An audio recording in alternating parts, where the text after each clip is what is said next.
Welcome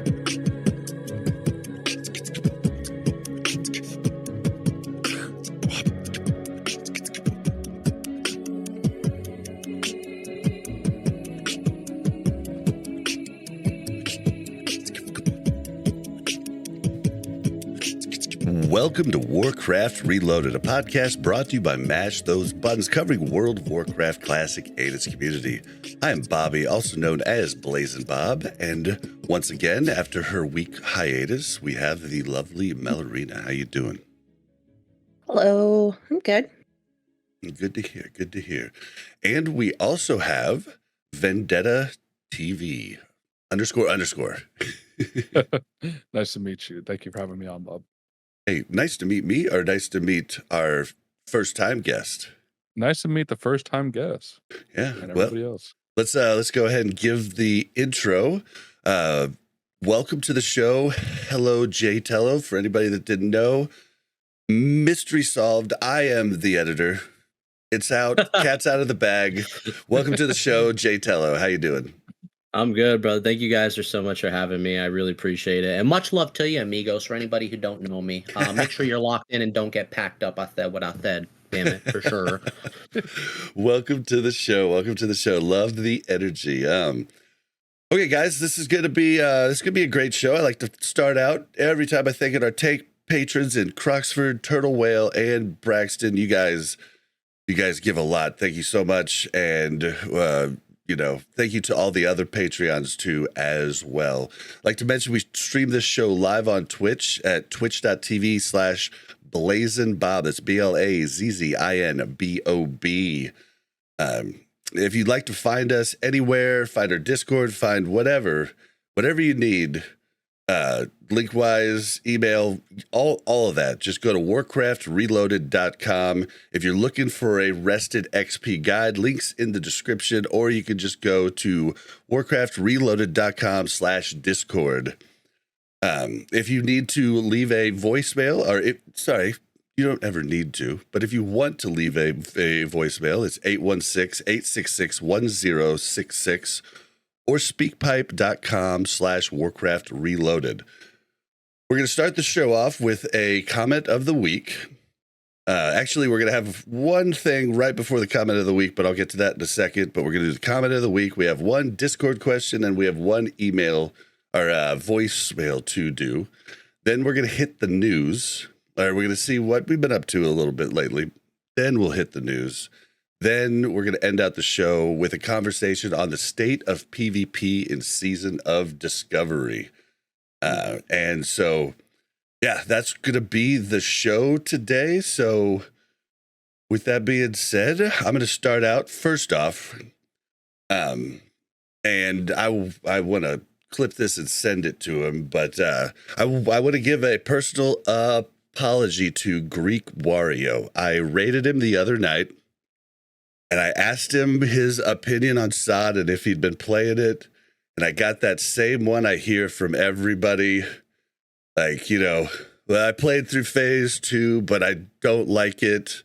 And, it drives me nuts. And I got salty in his chat and was a total jerk. And I feel really bad. And I'm sorry, Greek Wario. That was not cool of me. And I hope you forgive me, even though we don't know each other. You seem like a really cool guy, and I've followed you for a while, so that was my bad. But with that being said, Mel, do you want to read the comment of the week? Sure. Oh man, did you pick just the longest comment? Was that your criteria here? It's okay, so it's a comment I don't personally agree with on a personal standpoint, but I think he might have a point on a standpoint for the population as a whole. So I thought it was worthy of a little conversation. All right. At Velith 2017 said, you have the raid mechanics, your class mechanics, raid organization, consumables, and the leveling/gearing process to get there. I'm just getting into SOD to have a better feel for this, but from playing the other versions of Classic, I think people grossly underestimate the learning curve, which is what made a solved meta usually to the wider audience. If you increase complexity in raids, classes, gearing, or anywhere else, I think it feels exponential rather than additive. I'm pretty average, and while I've done a lot of harder content, it's usually more frantic than fun. TBC felt better much of the time to me because the overall complexity was lower. I think sod runes are a more annoying version of glyphs for most people. Another chore, another thing I have to think about when I just want to play the game. Not against more engaging gameplay than classic caster spamming, but I think you'll keep more people around by making it less obtrusive and also a bit simpler. I don't necessarily want homework in a frantic rotation. So this one kind of caught me because, I mean, if you go back to the first episode of this podcast, yes, I was at the top 1% back in 2004, 2005. You know, I was a young man, like not a squeaker, but you know, I'm now an old man. But when I came back to 2019 Classic, I really didn't know shit because of everything that had been figured out in private servers after I moved on to TBC, you know, and there were so many things that were different, and it was a huge learning curve. And I spent hours and hours watching YouTubes and all kinds of different things, reading up about, you know, how glancing blows work. And you really need a college degree for that. I'm not lying. And it's funny because we've went on and I've had so many guests on the show and I've done so many things since then. It's easy to forget that I've actually become an expert on the game rather than a novice or even an adept. And still, I'm not even close to like a Joardee, you know, who's like done all kinds of even higher things, or Sarth, you know, but like I've done more than the majority of people, and I forget that now. And then I forget how complex this game actually is, even just vanilla. And even though the rotations are simple, you know, everything else going into it is not. And so maybe I've lost sight. You know, I love the runes, but maybe I've lost sight of the fact that it's bad for getting anybody new in. And so I don't know. What do you guys think? I mean, honestly, after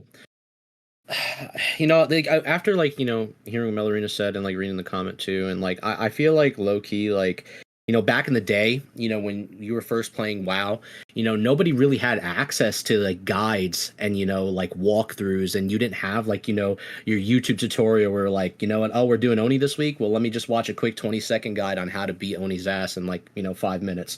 But honestly, fast forward all the way to 2024 now, where we're at, where, you have every guide for everything. You have your weak auras. You have your, Curse Forge for every single add-on to match every single thing. Like, you can literally get 10 chapters of comparing like the Bible to Warcraft, and every class guide is there for you.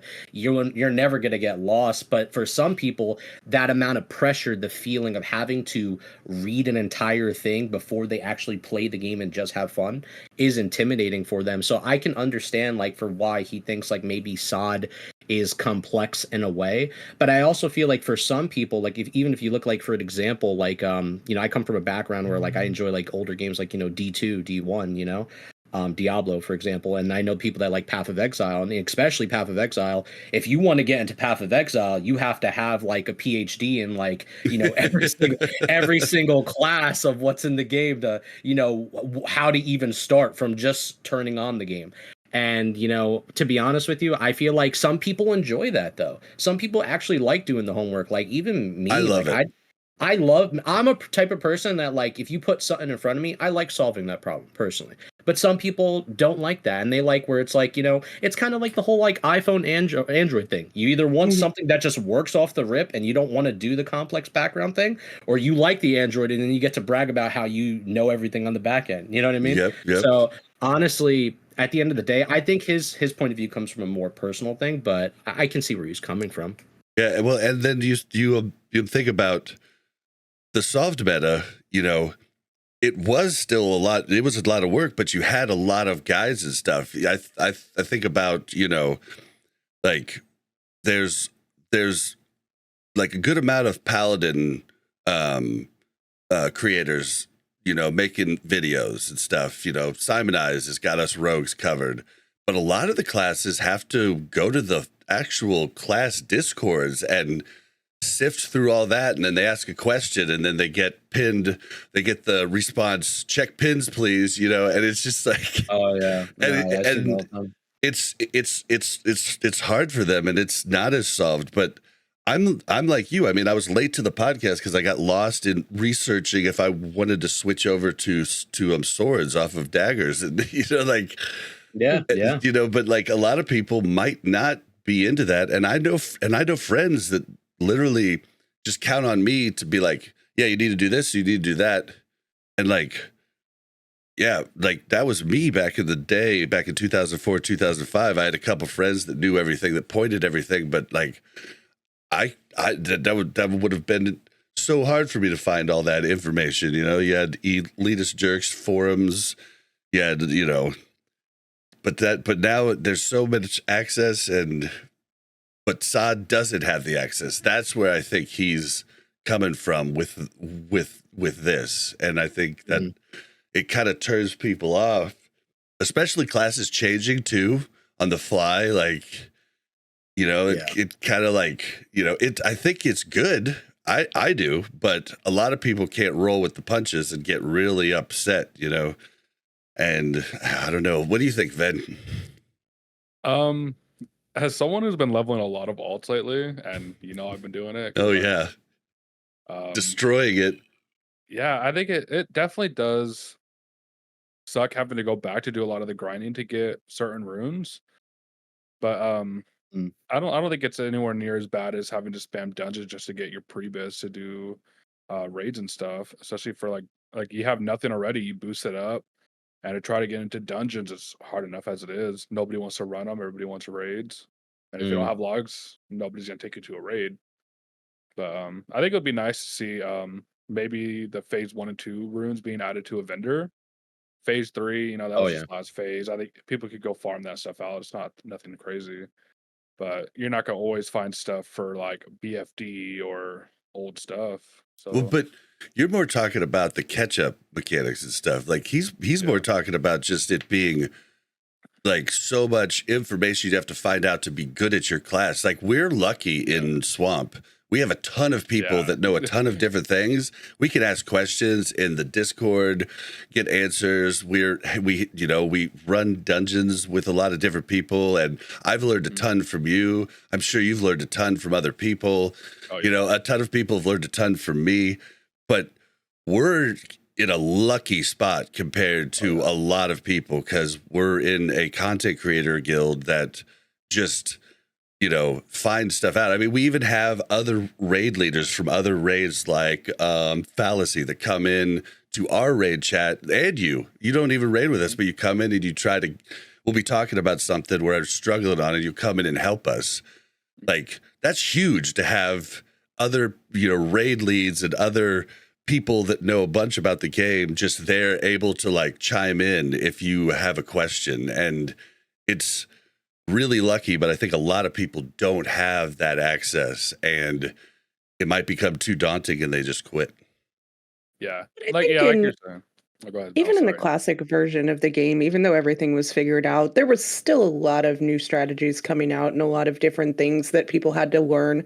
I think the idea that it's seasonal may turn people off to learning things so intricate about their class because they know that is going to go away, right? So the amount of time that you're going to put into learning this character and how to play with these runes and what's the best optimization, I think knowing that ends is kind of less enticing to learn than it is when your character's moving on to the next expansion or whatnot, right?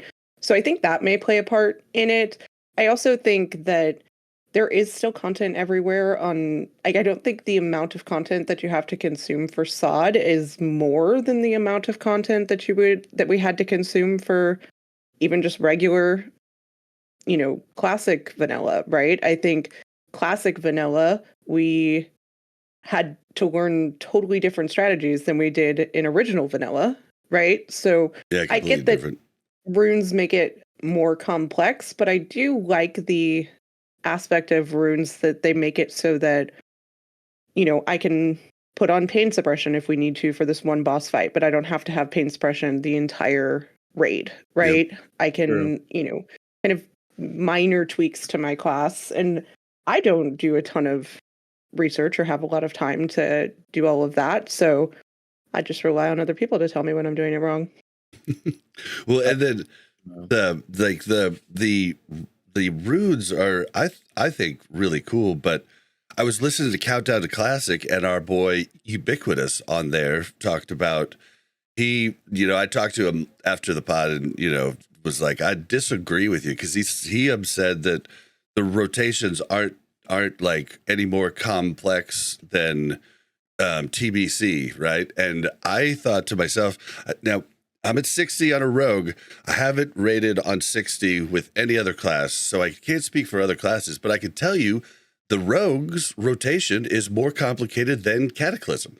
So like the bosses aren't more complicated, but the rotation is definitely more complicated than Cataclysm. And I'm sure it varies from other classes and specs, and I just can't really speak. But I mean, so for Paladins, is the say ret rotation, is that more complex than like which one? TBC, Wrath, or Kata?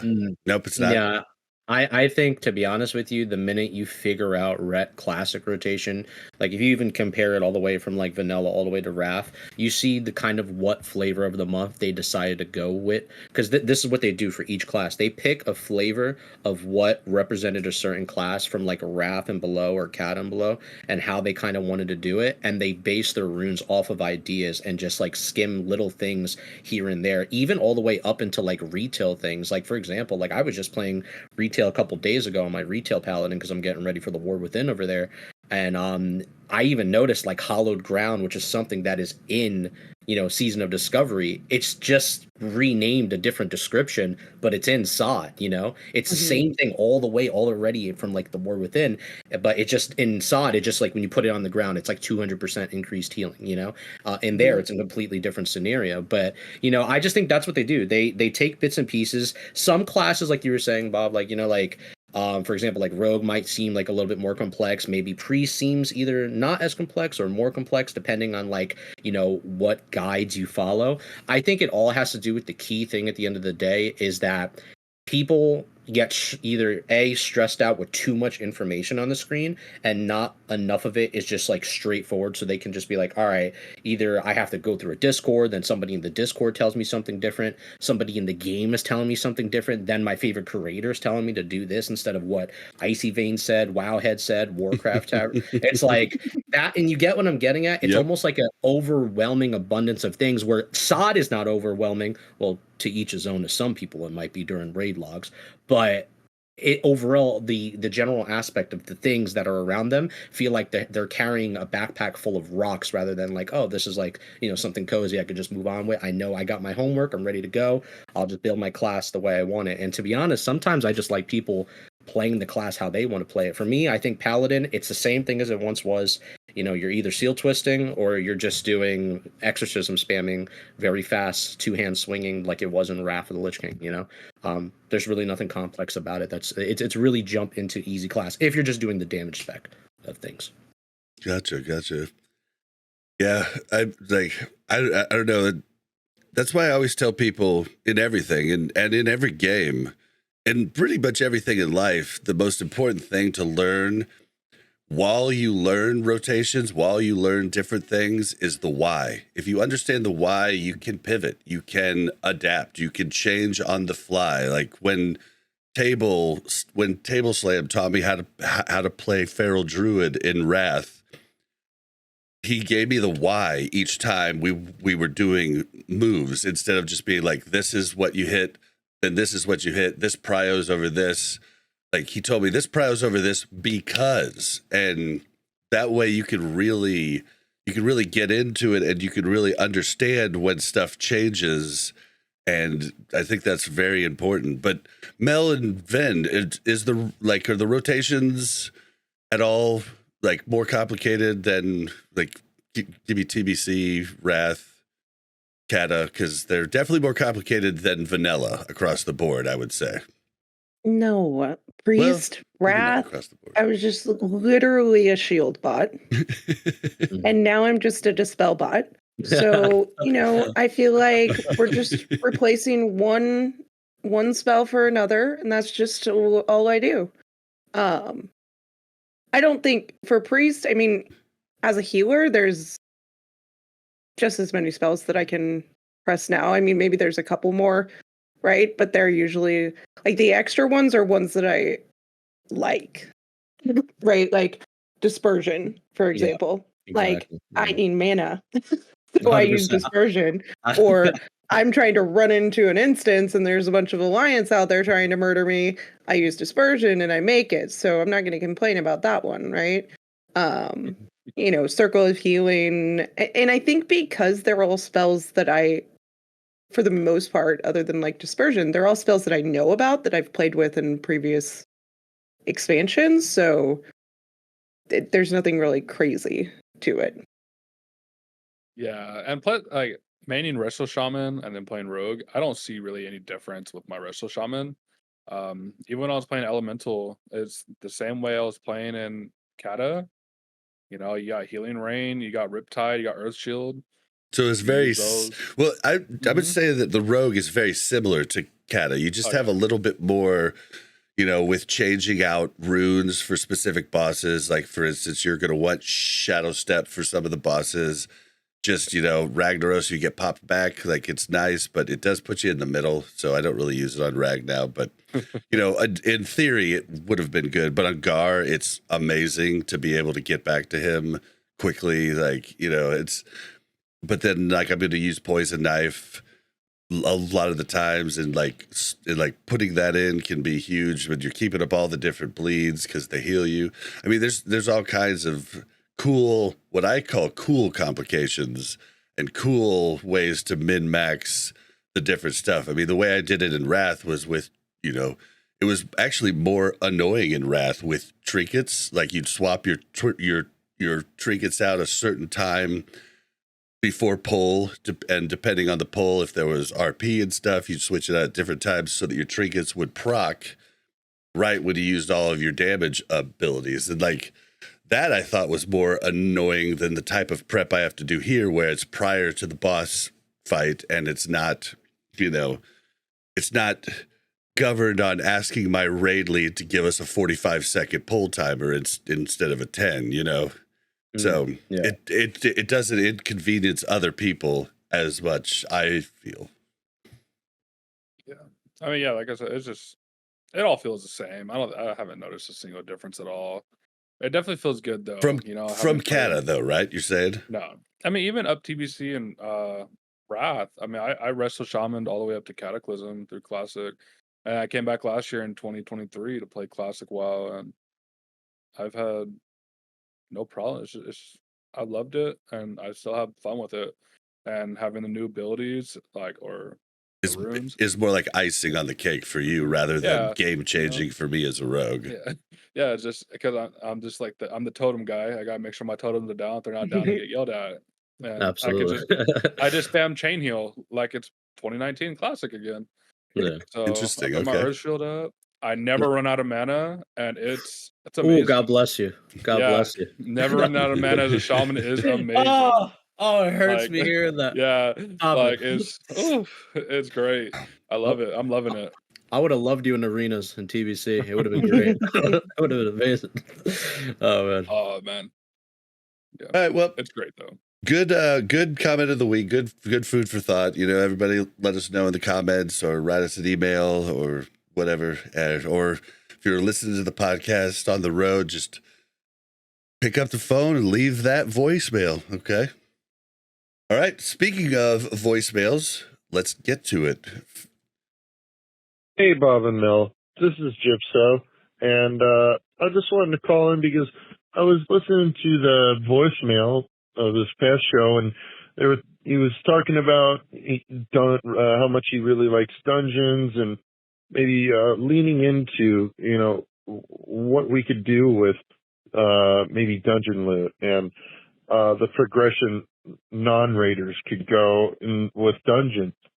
And you guys started talking about maybe putting tier 1 or more powerful loot as a pathway on that for dungeons. And I'm starting to realize that vertical progression conversation is starting to maybe start popping up. Even in SOD right now, we are starting to get really powerful. So we need to start thinking about more horizontal progression, in my opinion. Maybe similar to like what we did with Sunken Temple, where you were only able to use your flask and certain things in Sunken Temple. We need to maybe, in my opinion, at least start trying out the notion of if we get another set a little bit more powerful, maybe it only works in dungeons, especially for the people that aren't even going into raid. Maybe it only works in the outside world and in dungeons. I really like that.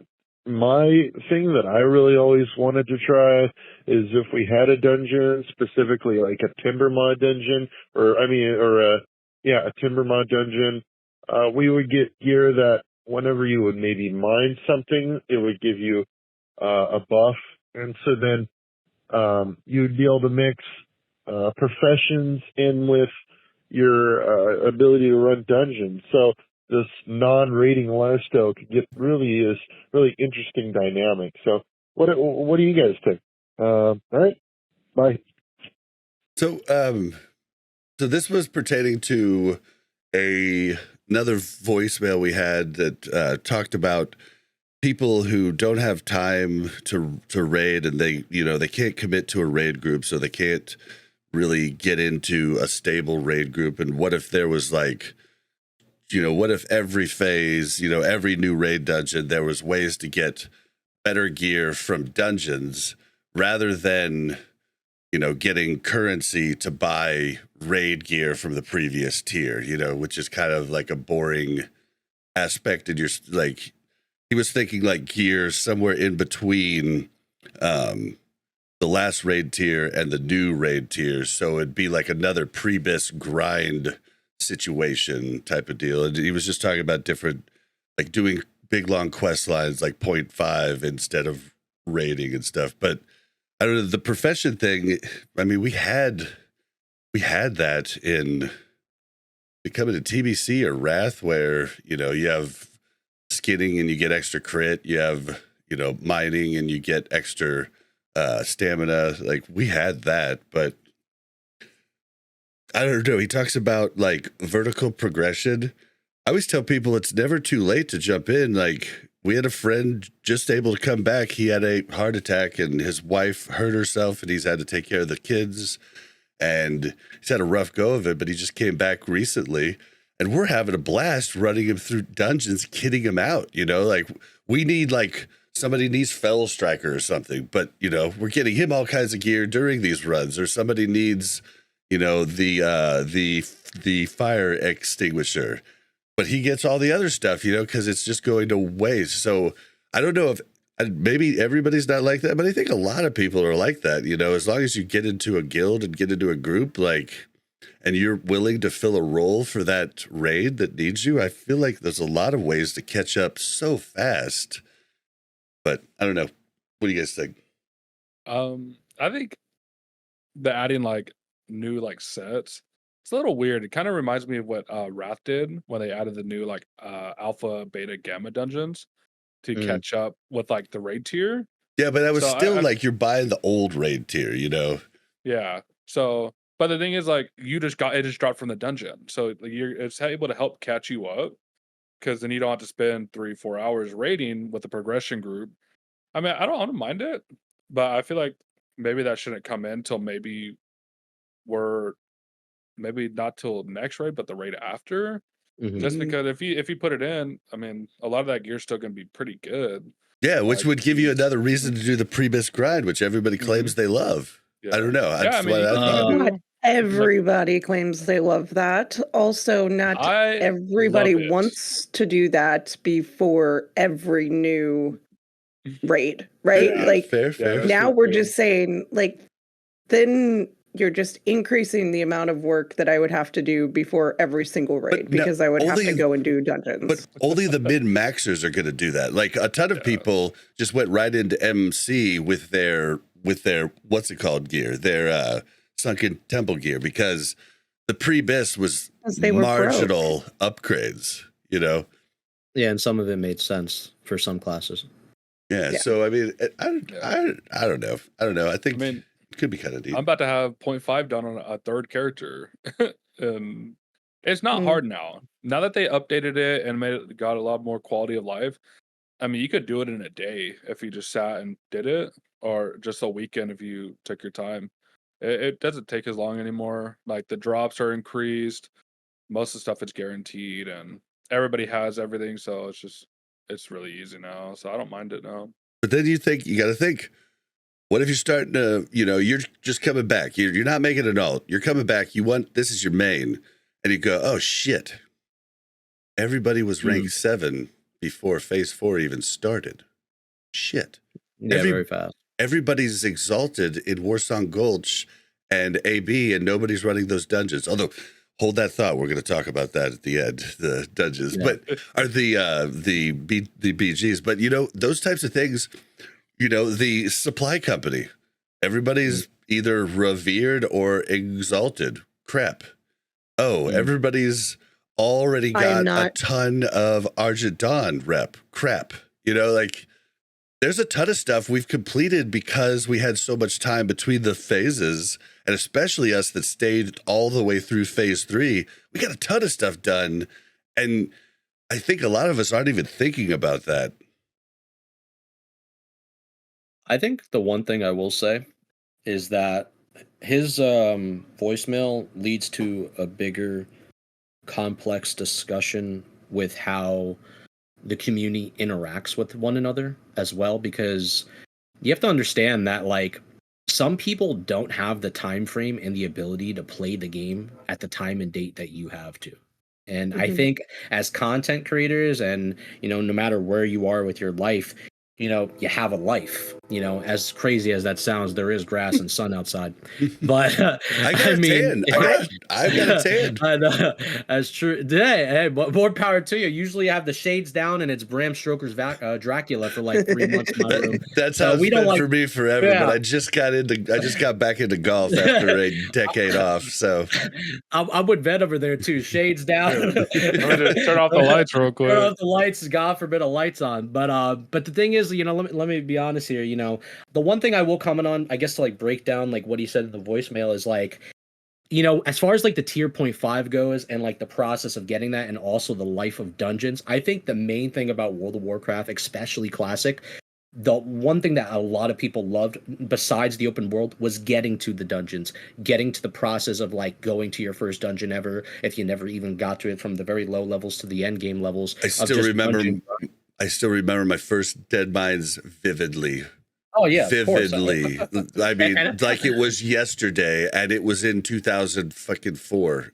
Absolutely, and it's and that core experience, doing that the first time, that's something you'll never forget, because it's a key moment of playing WoW. But the thing is, I agree with what a portion of what he says too, because it's I think the main important thing is getting players back within those dungeons. I was a big advocate for how I used to talk about this on my older videos, where I wanted incursions not to be the way it was, because it forced too many people to go to only one part of the world and that was it, or certain parts, and then they would isolate a lot of other regions. And I always felt like incursions should have been kind of a change within dungeons in itself, kind of like how we had it in Raph. Remember with the what was it, the Titans thing or whatever, that would change the element of dungeons and stuff, to different oh, this does a higher effect of this damage, or this boss has this effect now, or whatever. But I feel in general that could have had something within dungeons. And also the 0.5. Now don't get me wrong, if you're with a guild and you have friends and you have players to go out to Silithus and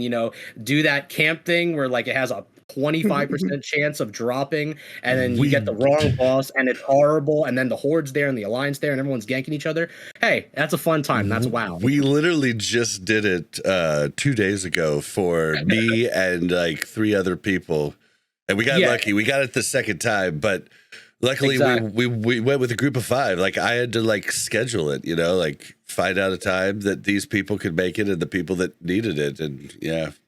Yeah, and you have to schedule, or you have to just get lucky LFG at find a group, right Or time, pay right gold. place, right? A lot of people were Brother- selling it too early on. I love gold. That's the best part about it. Listen, all jokes aside, but honestly, like, if you, let's say you're not capable of doing that though, right? And you don't have the time frame to do that. I do think one of my gripes that I did have with SOD was probably that tier 5 quest line, because I do think for the average player, the player that can't have the time frame to do it, they didn't have the opportunity to get that tier 5 as quickly as others or as efficiently as others. And I think they could have done something within Season of Discovery to put stuff more through dungeons and make it a better case scenario. Yeah, but I think a lot of people, at least like WoW Classic people, complain they want less things in dungeons. They want more things out in the open world, and then they get it, and then they realize that, especially on PvP servers, oh, this is a pain in the ass. But I personally like the pain in the ass part of a PvP server, and I've been locked out of stuff. I had to just decide not to help my friend do quests when we were trying to catch him up. We were doing quests in Wintergrass, but this mage and this protection paladin just basically shut me down. Killed, like, I tried 3 different times to take him, and I was like, nope, I've been bested. We got to go do something else, dude. Like, and like, No, I like that aspect of a PvP server, but a lot of people don't.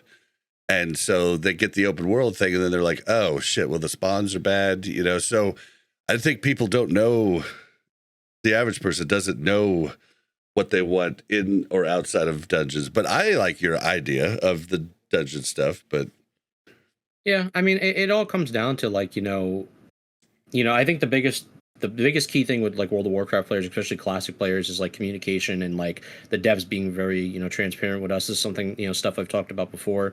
On my, even one of my last videos, I was talking about that heavily, is that like, without communication, we're really getting nowhere on how we can proceed through, Season of Discovery, but also eventually down the line to like Classic Plus. And I feel like, figuring out what the players like the most. Do you like dungeons the most? Do you like the open world activities the most? How do you like the activities that we did within SOD, for like all the events that we've had? Getting to the root of that and figuring out what's going to work, that is like the best case scenario, especially with like, maybe changing certain things that were a little bit too much of a hassle to do back in original vanilla, and, making it a little bit more improvised and better within, later versions of, another seasonal realm or classic. I think we'll eventually get to the answer soon on where we want to be as a community of like, World of Warcraft players.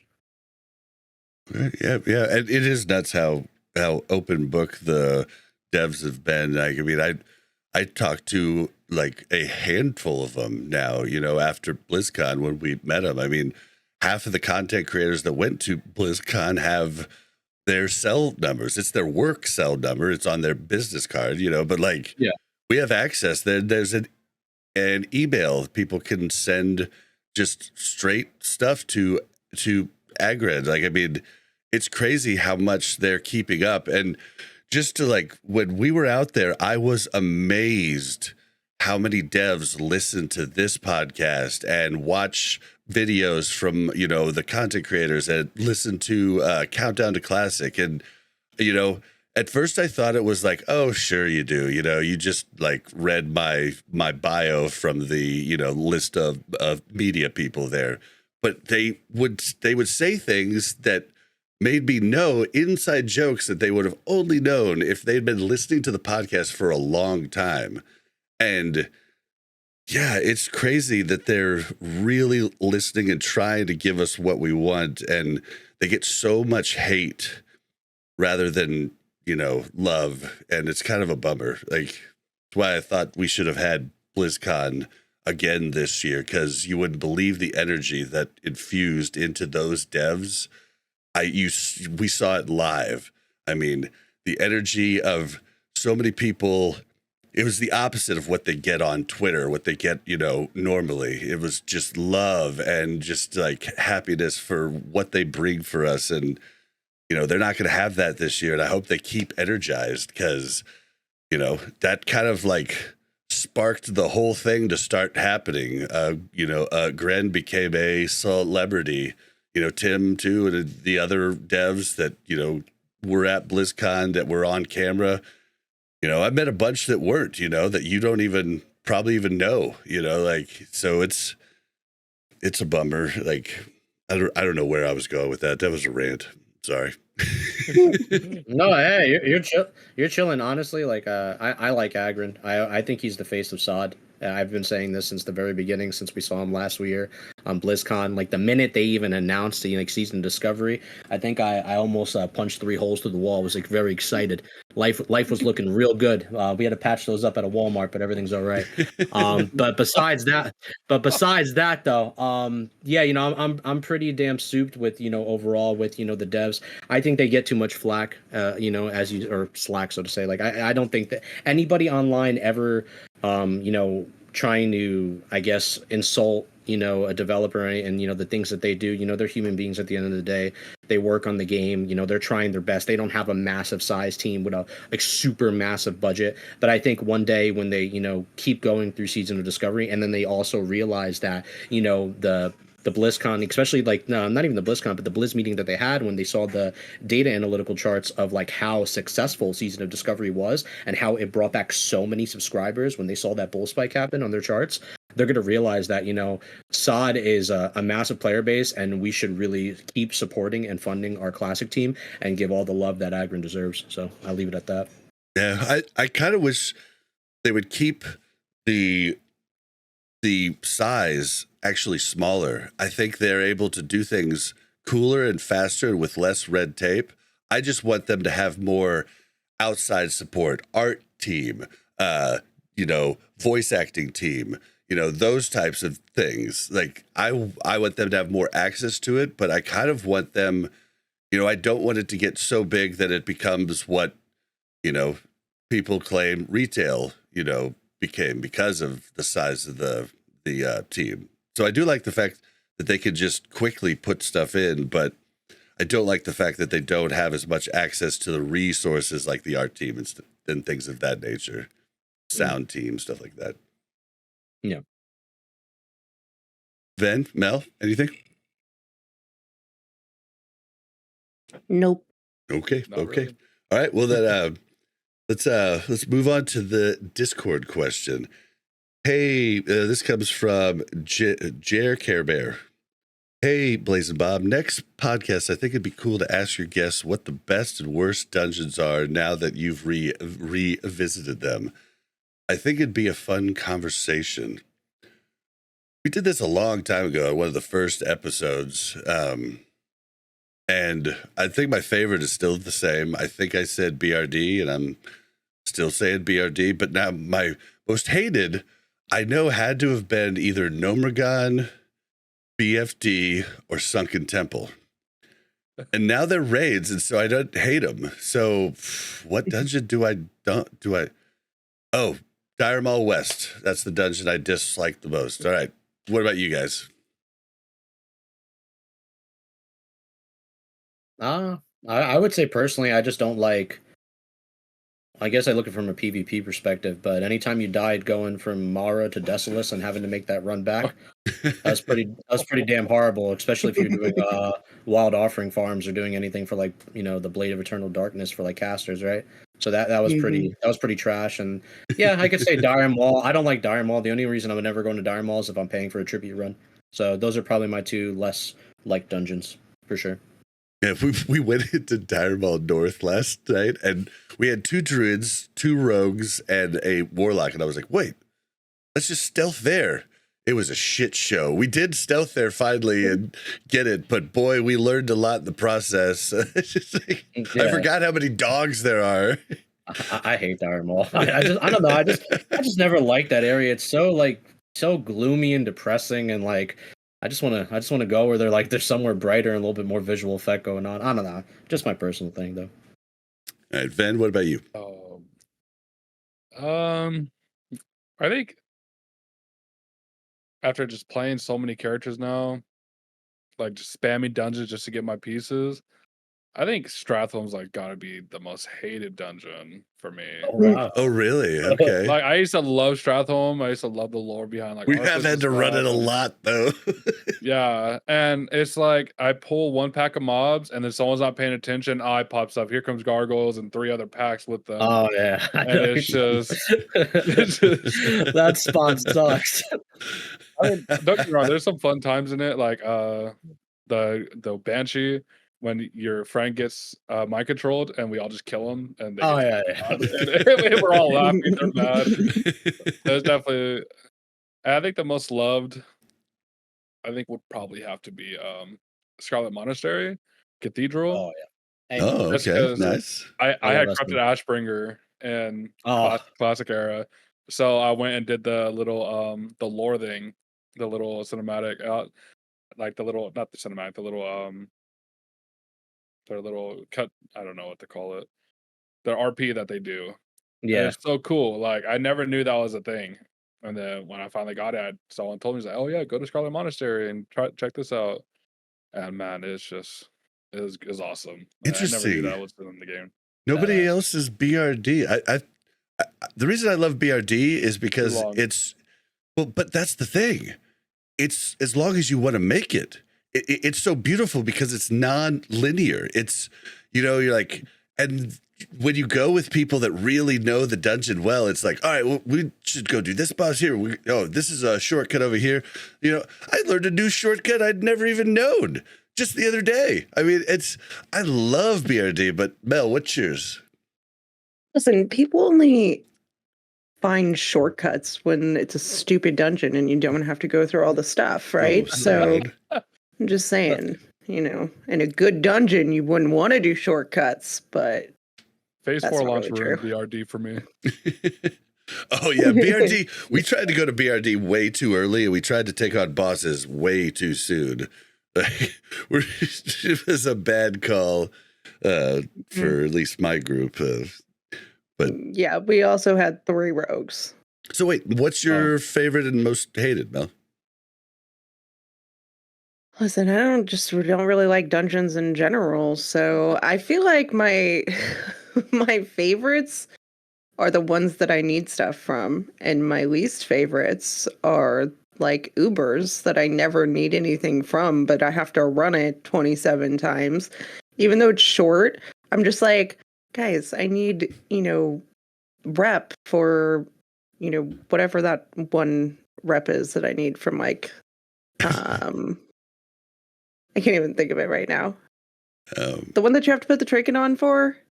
Argent Dawn. Yep. Yeah, like I need Argent Dawn rep. I don't need to go see if this one item doesn't drop again in Ubers, Like, I think that's more of my... Fell Striker finally dropped, but now we have to run it for other people get Fell Strikers. No, I need one now. Exactly. As a wrestle shaman too, right? Because I know... no, he has a rogue now too. Oh, you have an all rogue? Yeah, I just made a new rogue. Oh, nice. What's the Resto working on Shaman 0.5. tech, though? What's the Resto Shaman tech with the Fell Striker? Oh, I've never tried that. I don't know if Wrestle Shamans do. I know. I think other spec shamans actually use daggers, but I'm not sure about Fell Striker. Possibly. Nobody's using daggers because you want slow weapons. Oh, so you're going with the more slow alternatives. Yeah. So two you want hands. 2.6. Yeah, 2.6. What about tanking shaman? 2.6 or higher. Still 2.6? Okay, interesting. So Mel gave the only true answer, I guess. My favorite ones are the ones I need shit from, and my least favorite ones are the ones I have to go to and help friends that need shit from. No, that is true, said. I will say Uber sucks though. That RP in Ubers during God, yeah. probably, they still never fixed it. I think honestly that now that I think about it, that might be up there in the list too of like most hated dungeons. That RP is like unnecessary. Please. It's so long. Like why? That might be my least favorite now that you mention it too. I also wish there was just a way I could have all the mobs come at once. Like I don't want these stupid little packs of 5 that I have to kill then wait. and then the board people pull the people up top just because they want skulls or they want funsies, and then you're like, yeah. Okay, I guess Ubers. I'm kind of there too. Rend runs, yuck. Oof. Oof. Yeah. Well, we're gonna do a bunch of those tonight.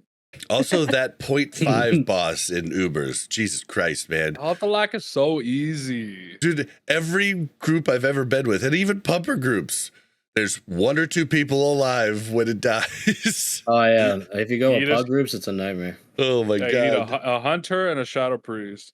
Every other That's it. one's been easy, like fine, but that one is just absolutely nutso pain in the ass. The 10 man, so it just makes it a lot harder.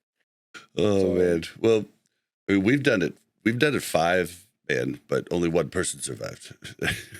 Mm. Yeah. We did a lot of 5-man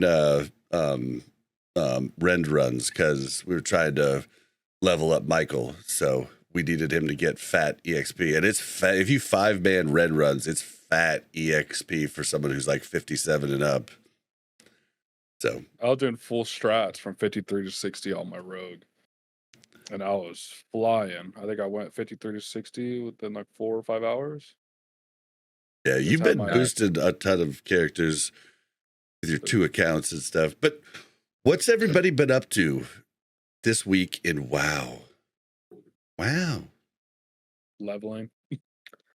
Just really, I've been doing a lot of BRM event and just killing a lot of people out there over in the mountains. Your alliance, yeah, you definitely yeah. have, haven't you? I've been trying when I What when I don't see server? the. I'm on Living Flame Living Flame right now. Oh.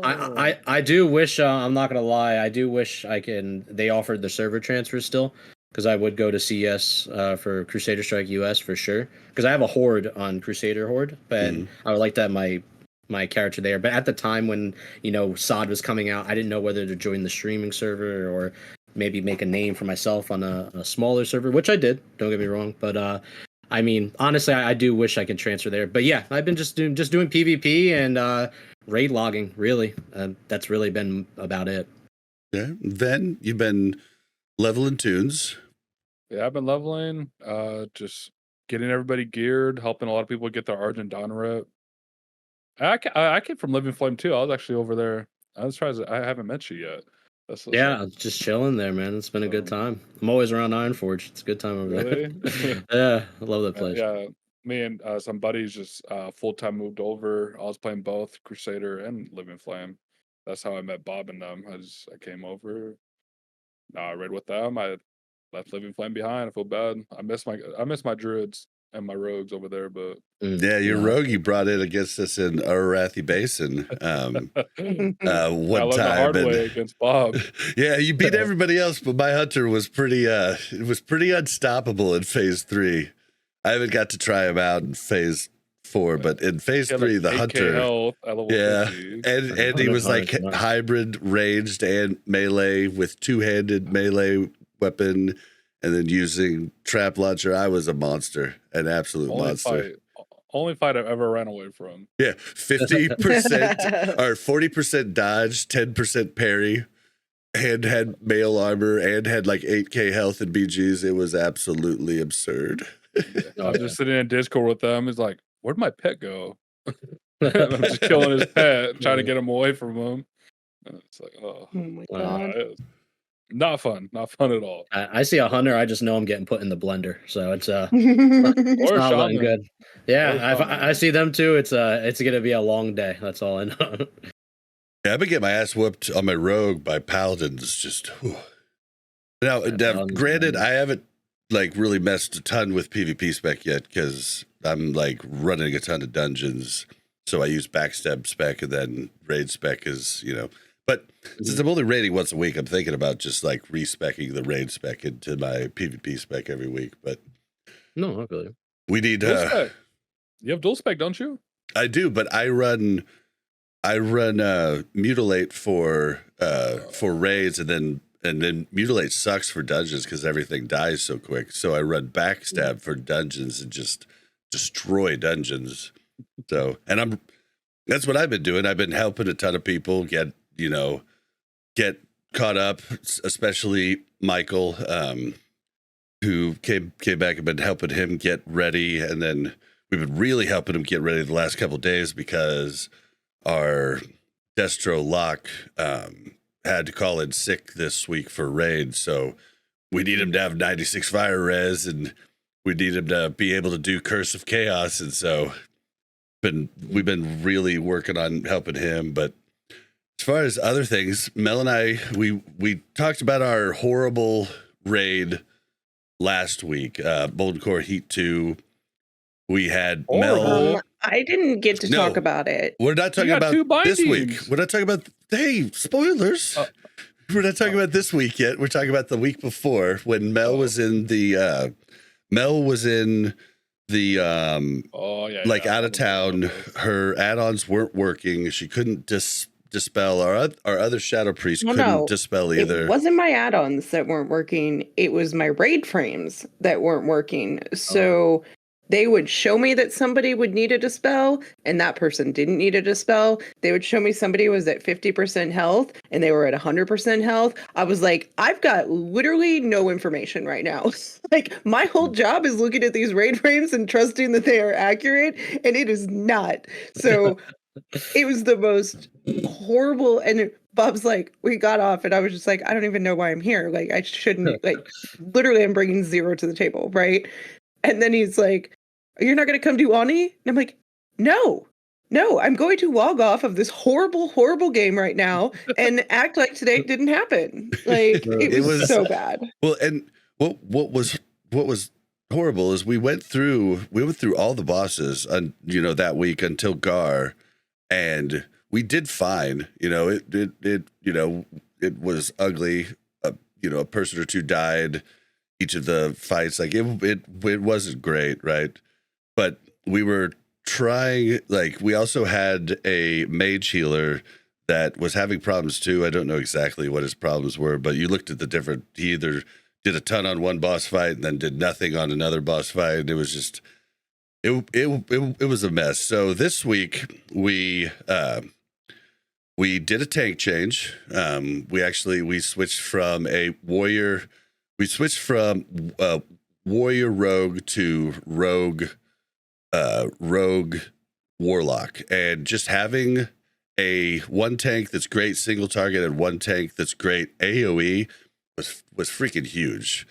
So we had that. We also had Mel on a working computer, and we added another shadow priest. So we 3-healed with 2 shadow priests, and we went through Heat 2. We blew through it. I mean, we just blew through it. We got to Gar, and since we had a new tank, I was like, listen, guys, let's stay booned, and let's just switch it to Heat 1 for Gar and Baron, and switch it back to Heat 2. I wanted to build some confidence for the raid, wanted to build some confidence for the tank, for the new tank. That worked great. 2 bindings dropped from Heat 1, Gar and Baron. We got both bindings. Our rogue tank took them. Holy shit. Yeah, both bindings. And then we switched it back to Heat 2 and blew through the rest of the raid, destroyed Rag. Then we went to Ani and destroyed Ani without, I don't even know if we had a death. I'm not sure. Like, it was just a beautiful raid. Next week I plan to, we plan to do Heat 2 the whole way through. I am going to have people stay booned for the first couple pulls of Gar. I want to practice positioning and a new strat with three tanks where, one tank takes the boss, one tank takes the ads, and one tank pulls ads out as we kill them one by one, then probably kill Gar with one ad still up. So I want to get that timing down before we, unboon, and maybe we'll just kill him, and then the next week we'll unboon for it. So, that's the plan. But we destroyed raid this week. It was amazing. It was great. We had a great comp, and yeah, it was just a good week, man. It was just a good week. W, man. W. Yeah, it was good. I also got, Bob keeps comparing my healing from last week to this week. And he's like, look at how much better it was. I was like, don't even talk to me, because last week was so bad. Like, I'm like, I don't even, like, what are you showing me right now? But I did get Benediction, and I think I have my 4-piece now. Oh. So I am a lot more geared than I was before. I also got my back rune, which I probably should have had before, but which was the biggest it's pain okay. in the ass to Wow. do. Like that rune is absurd. Yeah, and like you could screw it up so easy with the mailboxes and all that crap. I don't know if any of you have helped like somebody get that rune, but the strat boy, one. gosh, with the mailboxes and Yeah. You can't kill any bosses until you know which ones you have to kill because you're gonna have to lose something off of them, but you have to get the keys first. It was like, oh my god. Like, thank God I had people that were willing to run it with me. we also got 3, we got we got another Shadow Priest, so we got another Dispel. I know Alliance doesn't have Dispel problems because you have priests and Paladins. Yeah, but the cleanses and stuff. Yeah. Yeah, you have a whole other set of problems, but like that's Well, one we of got our big mages, too. problems. Mages can dispel now. No, Dispel So. magic. Yeah, they can dispel now. It's a head rune. But don't they have to like lose out on a lot of DPS to do that? I'm pretty sure if they you have have to a lose mage out. healer. Mage healer could Yeah, if you have an dispel. arcane mage. Yeah, Usually. but So they're kind of ass. So let's be honest. They're good for dungeons, but You'll be surprised. I got my one buddy. He plays he actually plays with my raid Sky from the Comeback Kids. He does arcane mage. He's a pretty good healer actually. I Pretty miss solid. his videos. He needs to come back to us. Yeah, I miss him too. Well, I mean, I've ran into one good healing mage, and it was Ale. If anybody remembers Ale from Onslaught back in Classic, he used to stream, and he was on Countdown to Classic in this show a bunch. But he was amazing, and he tricked us in a full strat run. He finally gave up that he, who he was, like at the very end, and I was like, we were totally talking about how good this mage healer was. We found a trade chat, but yeah, it was just like, we added that. We also, all 3 priests got Fear Ward. So that helps, just to have that option there. So the raid just is coming together. We are galvanizing and becoming a unit, and it feels good. Kill9's killing it. Actually doing the like boss to boss and keeping people like, he's basically the raid lead, and I'm more like just the overall lead, like the organizer, I do everything behind the scenes, build the team, yada yada. So Yeah. and all the other officers are killing it, helping out in different ways, and it's been awesome. It's been just really cool. It's badass, man. What about you, Mel? Anything else to add? I don't think so. I think that's pretty much all I did. I tried to work up my enchanting a little bit. Not very good because I'm broke. Mm. I'm always broke. I don't understand how I'm always broke, but I am. Well, because you And don't so that's sell fun. anything. First off, you hoard everything. Bob will give you a Listen. loan. You don't just ask people for gold? Yeah. Well, I do ask my husband for gold a lot, and he gives me gold a lot. Yeah, I usually just get gold from people. I'm like, oh, you watch me? Can I get some gold? Yeah. See, that's what you guys should start doing. Usually Like, just don't works. send Bob a message that says like, "Hey, Bob, love the podcast." Just send Mel gold, and I'll love you. See, I think Like, the only this is- reason you don't get gold is because people don't love you as much as they hate me. So they want to see me suffer by having to give you my gold rather than give you gold. Yeah. Well, it's really making my life hard not having any gold ever. So, I'd like some gold. If anybody has any, send it my way. Yeah, That's all.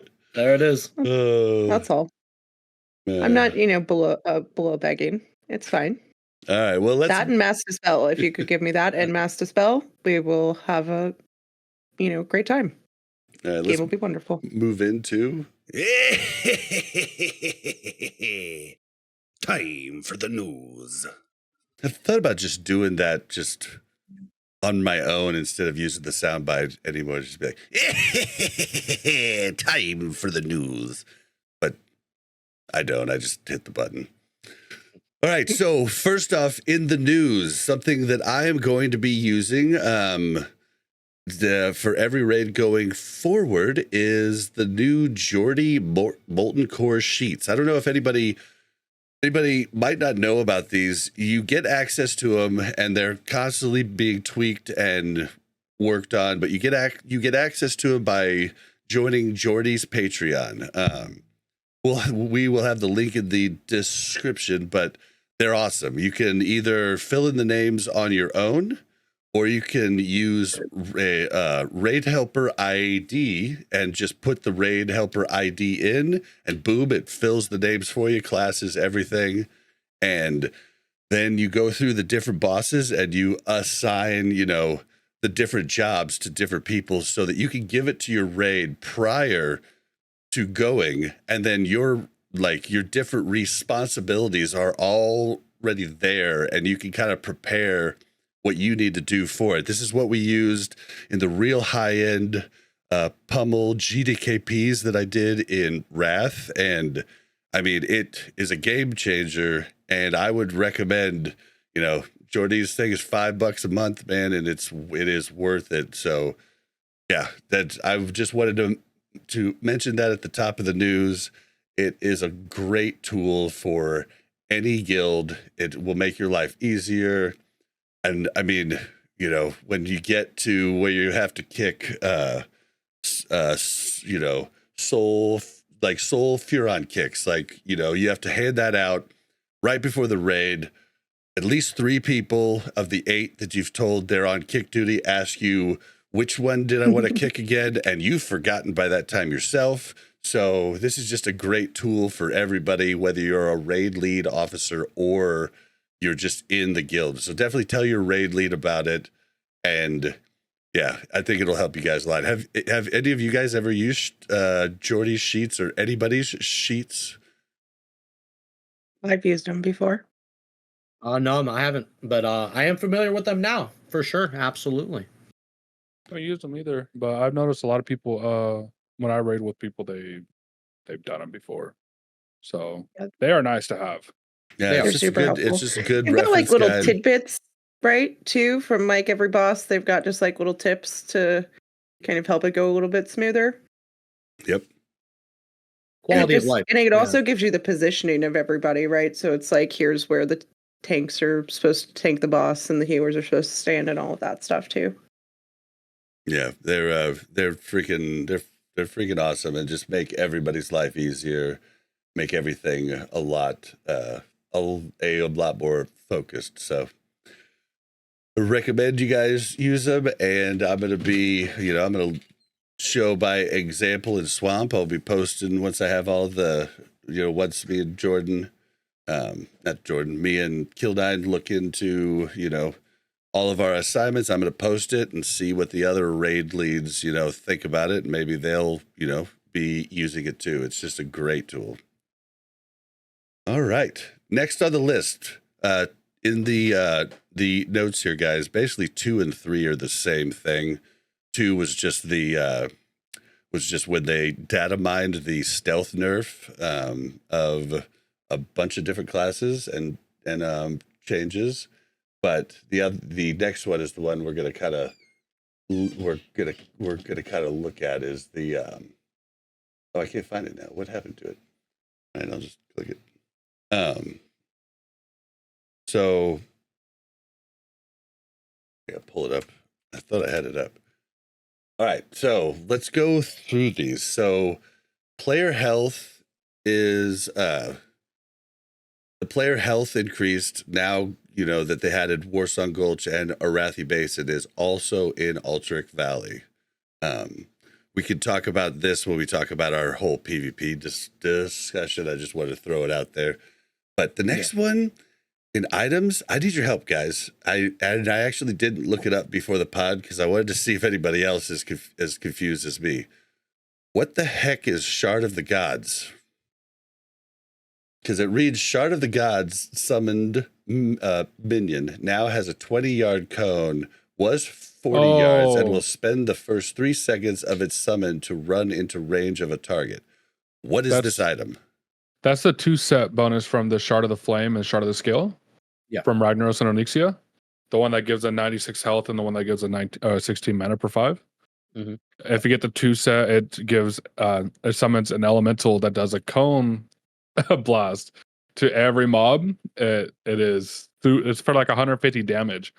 So I just need one more piece, and when I start boosting with that thing, I'm just gonna It's pretty cool. fly. It It's really reminds good. me of the Black Blade of Sharam when it summons a shaman like a spirit, kind of like that. It like summons something like that for. But it's an item. Pretty It's cool. an item though. Trinket. They're two trinkets. Oh, the trinket. Okay. Okay. So like back in Classic, they had them. They weren't as good as they are now. Now they're overpowered. But if you get like say if you got a healer with it, because it gives like 55 healing, 55 spell power, mana regen, health regen, and plus the summons, it's very, very good. So anybody who gets it it's very I've been overpowered. reserving it every week and it never drops. I don't think the stats on that thing is pretty nasty too. It's really nice. That healing done is incredible. So now, since I got the first part, I think they said I could have the second part because I would already make the 2 set, my guild now that I'm running with, and like it'll be now I can use that for my tanking set as well for dungeons, boosting, anything, and it's just gonna you have almost 100 health regen just from that, and like mobs don't hit you very hard. Like I'd be unkillable. It'd be pretty nice. Okay. So. Okay. Stave of the Ancients. Demon NPCs will now respawn more quickly. Is this the Warlock mount quest? No, this is the Hunter Rockdalar quest. Ah, okay. Okay. So they despawn and it'll take them like 20 minutes to respawn. So now I think it's like 5 minutes or something quick. Can we do that for Benediction? Because I had to wait for a good hour for respawns on that to get Belle her staff. That should be actually really quick. That one's only supposed to be like 15 minutes. Yeah. I mean, you said 20. 15 is not that much less than 20. I mean, 15 minutes is a long time when you're standing there just like staring at an alliance being like, we're going first. Don't you try.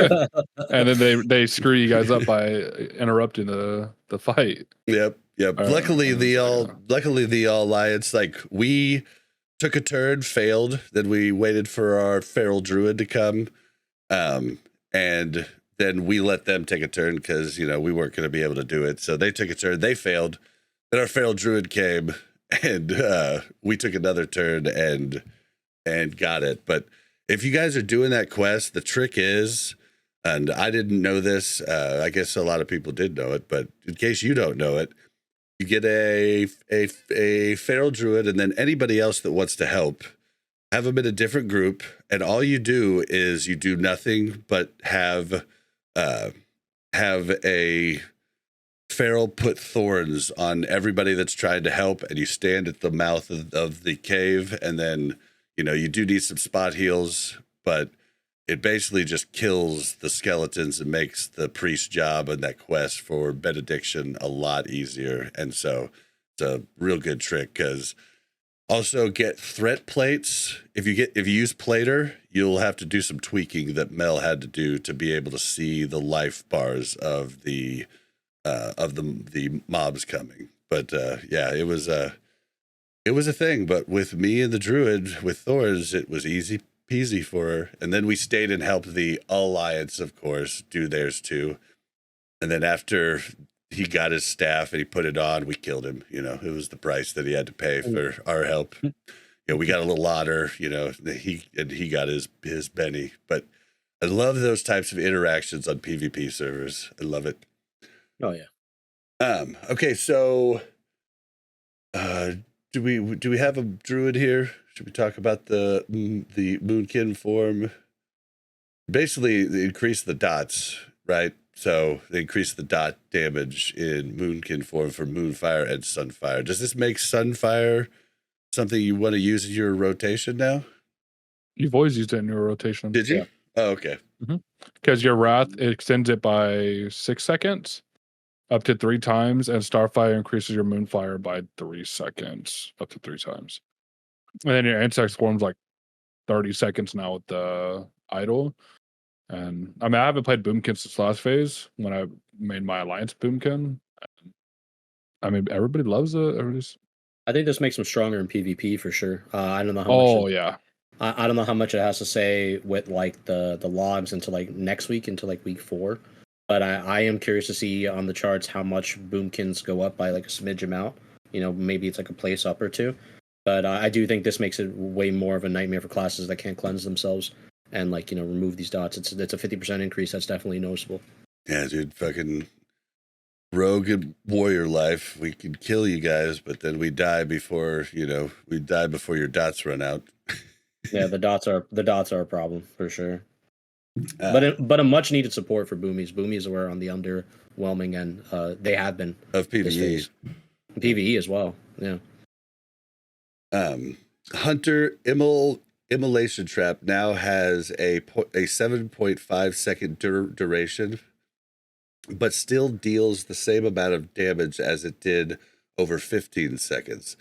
This allows it to deliver all of its damage before the cooldown is available again. So, they nerfed him a bit and buffed him a bit now, too.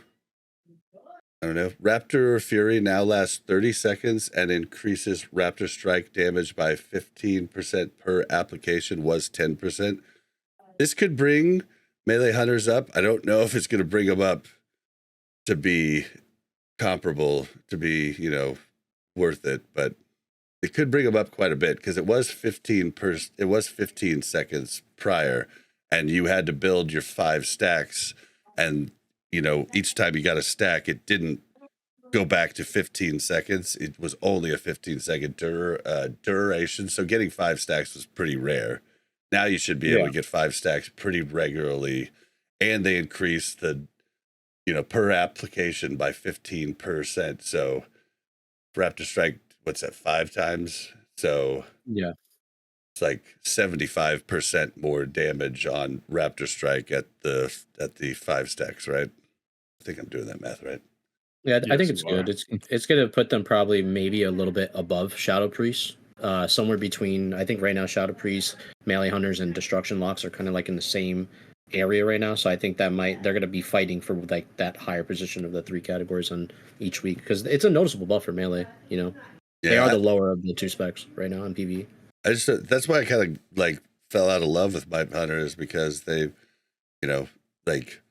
you're going to bring a Destro Lock, even though they have low damage, because you need Curse of Chaos. But, you're not going to bring a melee hunter. You're going to bring a ranged hunter because they're one of the top damage in the game. And melee hunter is down below Shadow Priest. And Shadow Priest and, the utility on Shadow Priest and on Destro Lock is just way better than, melee hunter.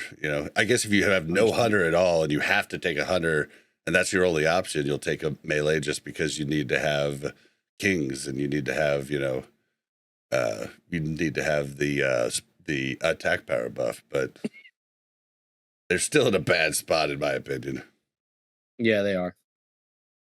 Mage, Arcane Barrage now has its mana cost correctly reduced by clear casting, and Pyroblast from Hot Streak will no longer consume clear casting. I don't know crap about Mage. Anybody? I'm not too familiar with Mage, so I wouldn't be able to answer that correctly. Yeah, I have a level 51 mage, but I haven't played him since phase. I just been leveling him up slowly. I haven't raided with him yet. Okay. Yeah, Let us know in the comments below. Paladin. We finally have a Paladin on the show. I mean, Hammer's been on the show a few times, but he conceals the fact that he is a dirty Paladin and, tries to hide it from us. But no, I'm just kidding. Everybody on Horde hates Paladin. Everybody on Alliance hates Shammy. The reason they hate it is because they don't have it. That's really what it boils down to, I think. But this is a pretty big change for Divine Light, right? The 8 second cooldown, because this is what was huge boosting you guys up in heals, right? And huge for PvP too, probably. It was massive. It hurt us in a lot of areas. It hurt in PvP. It hurt in PvE. Now, don't get me wrong. I'm not gonna be the one to ever deny that Holy Paladin for the past 3 lockouts has been the most broken healer in the game. It's just a fact. I'm not one to ever deny something. So yeah, I understand why it was changed. But the only thing that I guess like 2 videos ago or 3 videos ago, I had some mixed comments because, I was talking about, the fact that like, Holy with no actual reasoning or poll or discussion before we made these unannounced changes, which by the way, a lot of these changes, when they did come out, they weren't even on Wowhead. The community found them out first. And the devs didn't even post anything on Twitter, which caught me by surprise because I was like, well, I would like to at least see, like, let's have a discussion, like what's actually going to be changed, which I think needs to happen in the future for any patches. But I think the fact that they said, you know what, Holy Paladins, we're going to give you 3 lockouts to have fun. We're going to take that fun away from you. But we told you last month when the Agron tweet, do you remember the long Wowhead post where Agron said we did Holy Paladins dirty? And they were talking about rage normalization for warriors and stuff like that. Yep. They were even admitting, and I've been saying this since phase 1, Paladins didn't get no love on the Holy end. Holy Paladin got shafted through every other spec and class in the game. Holy Paladin get no love in the chess slot whatsoever, and they were like demanding support, and they didn't get it. So now for 3 lockouts, you let the boys and girls have fun, and then you just pull the carpet underneath them and say, well, go back to Flash of Light and Holy Light spamming, but you'll be all right. Don't worry about it. But then it also hurt in PvP because as a rep Paladin, I mean, I know we're gonna have PvP discussion later on, but yeah, that was like my main heal, and now that I can only do one of them instead of like 2 of them, which would like normally what I would used to do, and now that's gone. So yeah, it hurt quite a lot. I'm not gonna lie. Yeah, I bet, and also Chevy was the most overpowered tank all the first 3 phases too. So I mean, there's like I like both factions. I am Horde right now, but I've been a Classic Andy all of Classic. I've been an Alliance Andy like all of Classic until SOD. So, and I played Horde TBC through Kata back in the day, and I played Alliance, in vanilla. And I like both factions, but I always get behind the whole fun of just being like, yeah, dirty Alliance, And it's so funny because I get corrected all the time in groups because I'm like, dude, Horde. There's Horde here. They're like, yeah, I know, we're Horde. I'm like, oh no, Alliance. And I'll say like dirty Horde when I mean to say dirty Alliance. It's hilarious.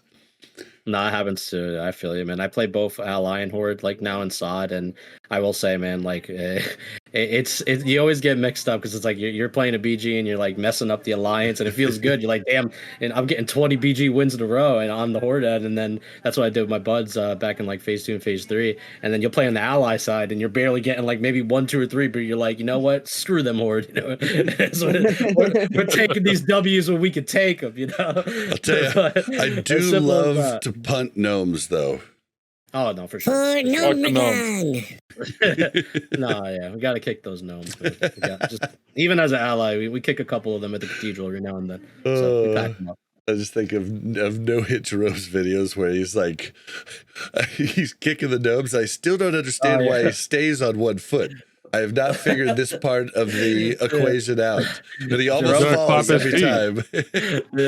He almost falls every time. He kicks the gnome and then he just holds his balance on 1 foot. I don't know if he's just practicing or what, but it's great. It might be. That's funny.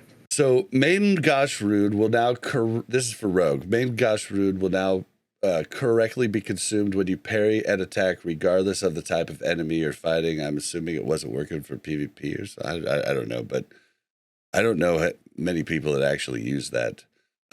Focused attacks now refunds 2 energy from critical strikes, was 3, and Envenom's enormous spell power ratio has been removed. So the Envenom spell power ratio being removed, I actually really like, even though I'm a rogue. It was annoying to have to run all of the caster consumes as well, and now I can run a flask of resistance and not feel like I'm really taking a hit from DPS. Makes my gearing process easier. Mm-hmm. The 2 energy for focus attacks, like focus attacks kind of feels bad now. I have not been using it. I tried it out last week, but then switched mid raid. I don't know. I like the fact because I feel like more rogue specs are going to open up now. Combat might actually, turn into something better later on with different gear. We'll just have to see. It's hard to beat. Deadly Brew Rune, applying double poisons is just so powerful, even without Venom's spell power going into, like buffing in Venom. So yeah, that was crazy. I can't believe spell power was even doing that. Like the whole ratio being tied to the percentage value, but behind the modification of like the poisons and stuff. I don't know if that was like maybe a miscalculation when they were like actually putting that on the kit end behind the scenes when they were like implementing it into the game. Like maybe it was just I don't know if it was a misinput genuinely or what they were doing, but I mean, you can obviously see like the logs represented, like rogues were just blasting. Like for even like before when the live, when we had the PTR, when the rogues got hit with the whole 20% damage reduction nerf all across the board, like even with the spell power ratio scaling from the poison, like they're still blasting PvE and PvP aside. Like, and I do think that might hit them a bit, but I still think they'll be in a comfortable position regardless. Rogues are just they're good. Yeah, it's feeling good, and just because I play the class doesn't mean that I don't know some things are a little bit. But I was just trying to point out the pros to you rogues. We did take a nerf, but we also took a buff to consume prices. So there is pros to this. So Shamanistic Rage now grants the rest of the party and raid 18% of mana granted to Shaman was 10%. This change, the dev note was this change was made to better equalize mana provided to parties and raids.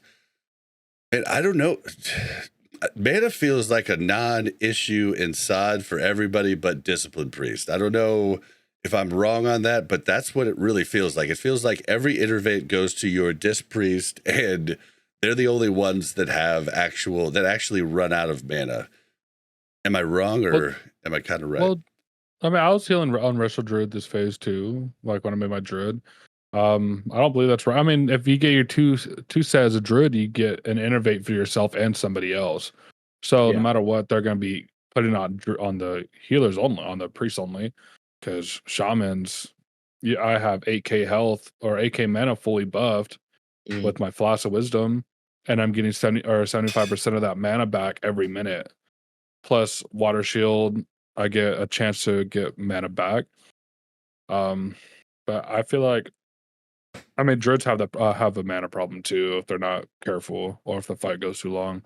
Shamans just blasted. Okay. I knew it, brother. Oh, dude, shamans are in such a good spot in terms of mana, and I think any ally player, like you could see them, like whether it's via forum post or if they're posting on the Twitters or wherever they're at, you could see their anger there. But like I have to say, man, I was a little baffled by it. I'm not gonna lie. When they made the 8% change, where I was like confused almost, where it was like, damn, did Horde have a mana problem? Was there mana problems all across the board? Like I didn't see any data and like anything. I was like, if you have Shadow Priests, and then you have your Innervates, and you got your shamans of each 3 different specs, like just bringing shamanistic rage if you have to, within the raid, of course.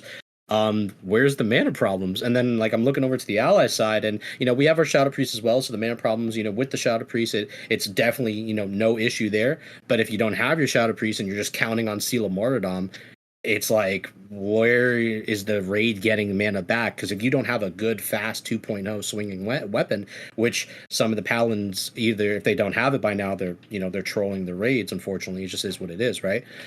You're not giving no mana value back to your raid at all on the ally side. So I think honestly, Shaman's getting that was like, for me personally, I was just a little shocked on the decision, and I was like more curious when I was talking about it, like what dev on their raid team over there is having a legitimate mana issue if they're playing shamans. I just wanted to know. And I No, they've obviously got a discipline priest. That's what they've got. They're like, obviously, I was just a little confused. Like, I thought it would have been cool to see, like, maybe other things for, like, maybe a buff on the tank shaman end, or maybe a buff on the two-hand enhanced end. Maybe give some a little bit more support there. Because I liked, personally, if I were to ever play Horde, like, if I like do it again, like make another character, I think I would do two-hand enhanced, because it reminds me of Rep Paladin, like two-hand. Like, I like the style of like two-handers. That's just my thing. Do you want me to tell you something that's gonna make you jealous?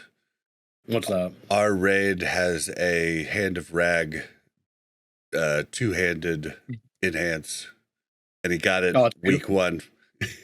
Oh, damn! And he's a bumper. That's beautiful. Oh, So that's they've beautiful. had hand rag and both bindings. And Killing two it. of the Crazy rogue job. swords. 2 of the rogue swords too. He's killing it. He's But killing we it. have no leaves so far, so that's a bummer. Yeah, I haven't seen a single binding or eye in my Heat 3s at all. I feel like it's just only Heat 1s and 2 get it. I will say I do think, like, overall though, the developers are still kind of in the woodworks, or like still working the ideas on where they want mana values in SOD overall. They're still trying to understand the game of it, all the way from phase 1 all the way till now. And you could see that with like many of the changes of like, oh, we're buffing mana this way now. Oh, we're bringing it down this way to this value. We're going to probably change it. And this is something they've been playing around the ballpark for a while. And I don't know if it will ever come to a point where like mana is like, all right, everybody has good mana. We don't need to worry about this issue anymore. But they have talked about like, if mana is too good, then you don't face the complexities of like dealing with issues with other classes. And then it feels like other specs and classes, like, for Druid example, Innervate would be useless. Like, why would they even need that if mana is too good? You know what I mean? So I think they're still dealing with those battles and problems, and who knows where we go from there. Let me ask you a question. Yeah. Does shamanistic rage stack? Like okay, so Oh yeah. that's what I thought it was. So I thought to myself, maybe they're trying to make it so you could take less chamois, but ideally you want a chamois in every group because of totems, like not just fire res, but fear, like I always screw up the name of the fear totem. Is it grounding? Tremor. Tremor. Yeah. Yeah, and like you just want one in every raid, so then like now if you really wanted to, you could just like stack even more and like have a caster heavy raid, but most of the stuff is going towards melee. But I don't know, it seemed weird to me. Like it seemed like we didn't need it. That's all I'm saying. And I don't know if we did. And it's no disrespect to any of the other shamans or anything like that. I just think it would have been cool. I think shamans especially would have been like, oh, there's like a cooler, different change with like a rune that we might have that's useless, and maybe that rune has now got life to it. You know what I mean? Well, go. Yeah, I'm just saying that's all I was looking forward to, is just like actual behind the scene changes to like bring certain runes that all of us as classes, I think we can agree for many of our specs, like we have runes in our slots that are just we'll never look at them. We'll never touch them, and it's just because it's pointless. You're like trolling or bringing that rune in the first place. And it would have been cool to see like something like that to the shaman, or like, oh, this is a new rune that got enhanced to something else for 2 and enhance or tanking or resto, etc. That's what I think would have been cooler. Besides just, oh, we just put you guys up 8%. Have a nice Christmas. Happy Hanukkah. Much love to you. Did you see? And the thing is, shamanistic. Did you guys see Did you see chat? Spilled the Beans said, Horde needed sham rage buff because we got tired of our casters slowing us down to drink. Yeah, we don't got blessing of wisdom, man. That 33 mana per 5. That big blessing of wisdom. I have a question for you, though. Like, it's rare that we get an alliance on, and so it's really nice. Hold on, can I talk about the shim? Well, it pertains to that. Can I just get this one real quick question out? Okay. So you just said something that made me think, and I haven't paid attention how Alliance works very well in SOD. You were talking about Seal of Martyrdom, which for anybody that doesn't know is basically what is to be in place of shamanistic rage for the Alliance side, as far as I understand. But you just said if they don't have a 2.0 weapon, they're not giving much mana. Are you telling me that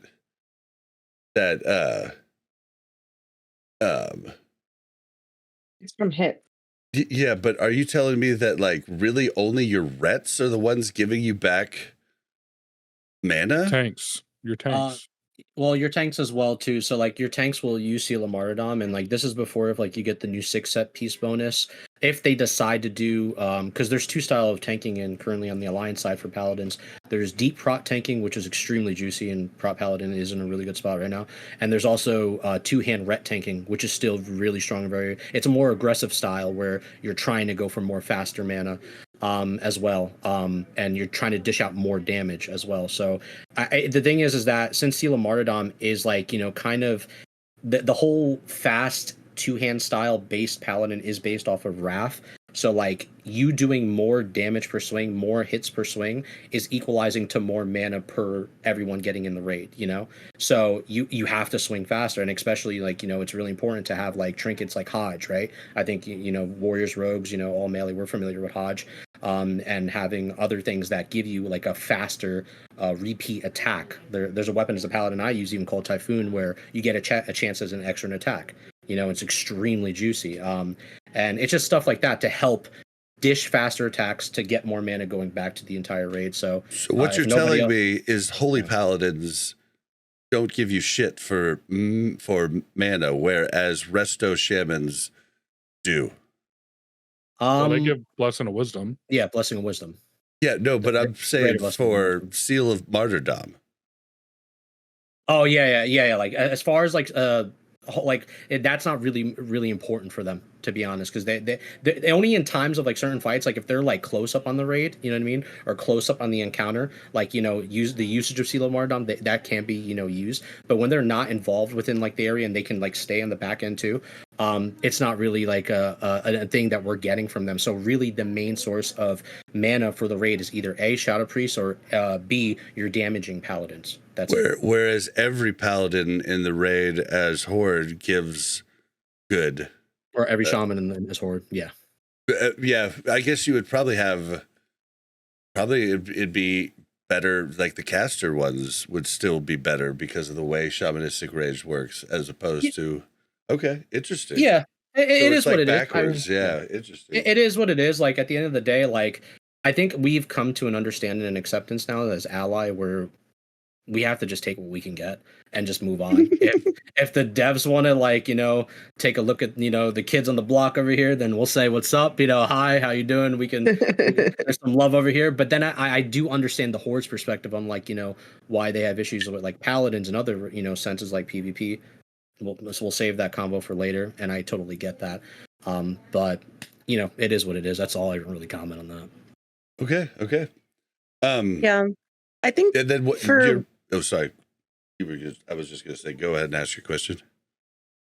No, just for Discipline Priest, it's like I don't really have that many mana problems in raid. I think what ends up happening now is that I get so much mana regen from just raid buffs and raid consumes and things like that, and then I get innervates, but I'm not utilizing my whole kit. Right? So like I'm not putting out Shadow Fiend every single fight. I'm not using Dispersion on cooldown. Like those are things I could do, but I don't have to do because I'm getting innervates in other region and other areas, right? You know, it's definitely helped as I've geared up, right? And also world buffs and everything else, and then the flash that gives you that's what I'm saying. Is like all the raid consumes and all the raid buffs. Like when I go heal a dungeon, like it's still really annoying. Like, and I know my dungeon group loves having to wait for me to heal or having to wait for me to get mana in between every single pull.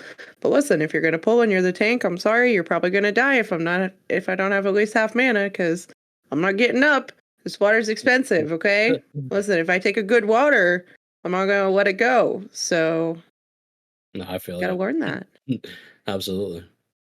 So yeah, this seems weird to me. It seems weird to me that they would increase this for everybody. Now it says party and raid. So shamanistic rage is raid wide? Raid wide. Yep. That's crazy.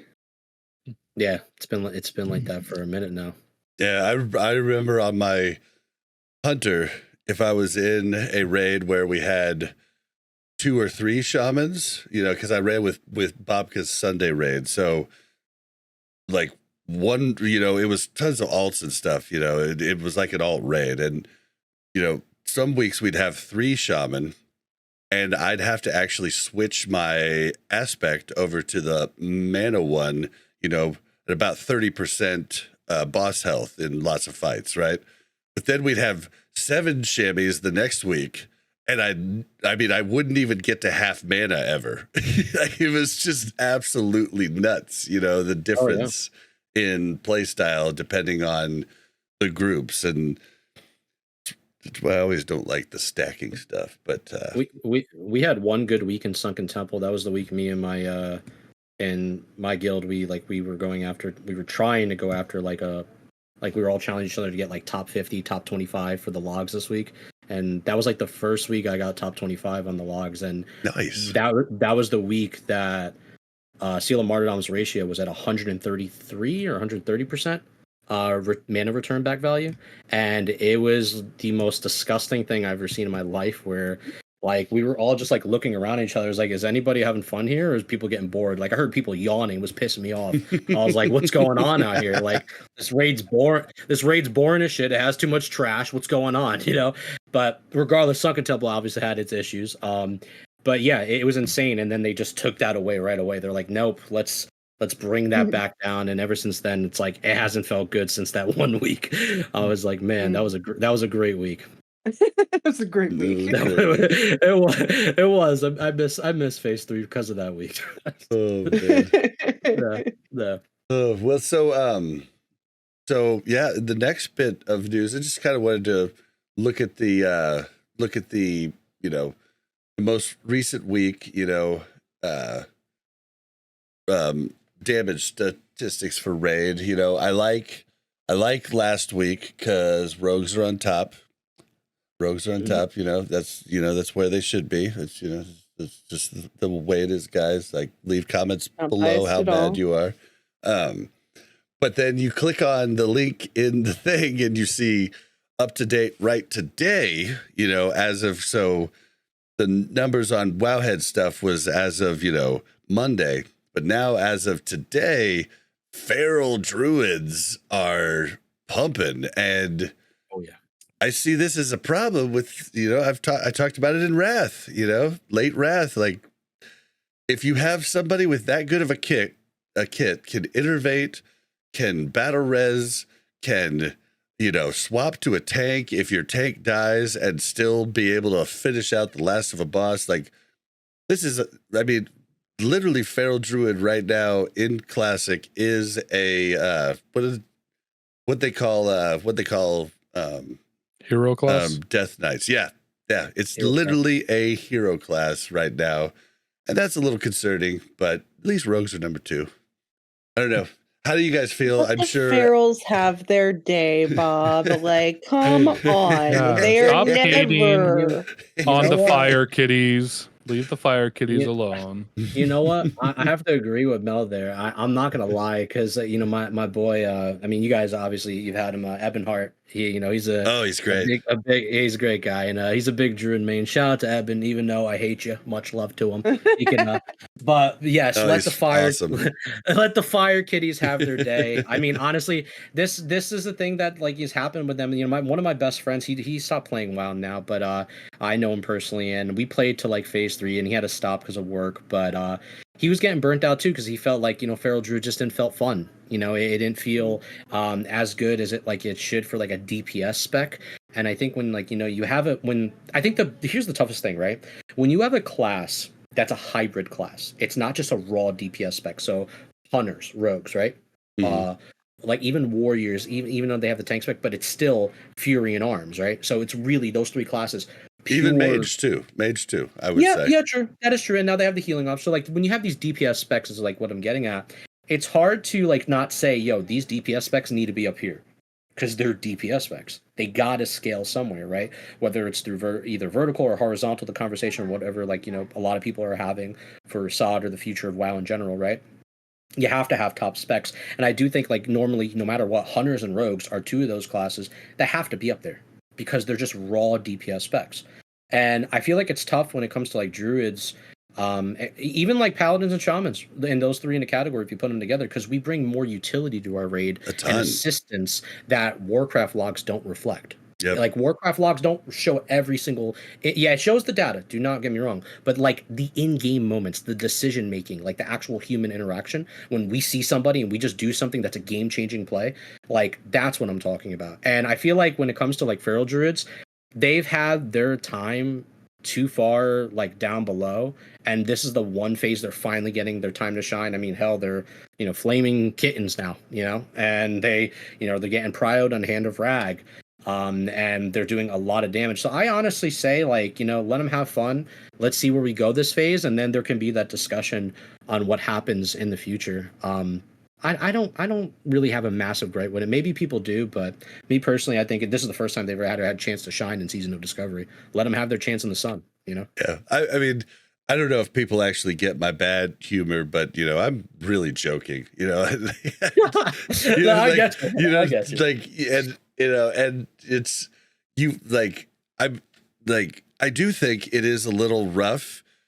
Just because of the utility that they bring. Like, as a raid leader, I'm thinking, oh, well, I'd much rather bring a feral druid now over an assassination rogue, but also you bring the player too. Like, these are like the 95th percentile stuff, whereas, I could have I could have a freaking Affy warlock that destroys and is the top damage in my raid specifically, right? So I think when you're really stacking these classes, especially for you people that gatekeep people, you really need to just like think about not the class but the player, unless it's a needed debuff or needed thing. That's where you really have to have something, but it's very different across, like, if Fury Warriors fly up in the 95th percentile, don't think you should take a Fury Warrior. Most of them suck ass. Like, it's a hard ass, class to play and to do well on, and it requires a ton of gear. So don't use that as a, like, oh, we need to take this class because it's just better. Because you need to pay attention to how that person plays that class and if they are good at it. Heavily agree. 100%. Any outliers down here? I almost feel like I should say that Retribution Paladin should be equal to Enhancement Shaman. I feel like I'm going to get a lot of grief for that, but if those are the two, those are the two different classes we have across the two different things, even though I've been getting my ass whooped by freaking pallies in the open world PvP. Oh my God. But I don't know. Oh, you could deal with them. I'll tell you how to do it later. 100%. Sweet. Shamans beat Paladins a lot. A lot. I feel the one thing I like about that. I mean, I guess we could save that combo for later too. But we're almost there. We're literally almost there. It's such a good combo. It is. All right, for sure. We obviously want to talk about that. So let's just go to the last piece of news. This is interesting, but I think it only matters for speed runners. Spells no longer reset cooldown after boss fights. Season of Discovery hotfix. Now, when I think about this, I think about the huge cooldowns that we used to have in, for instance, TBC.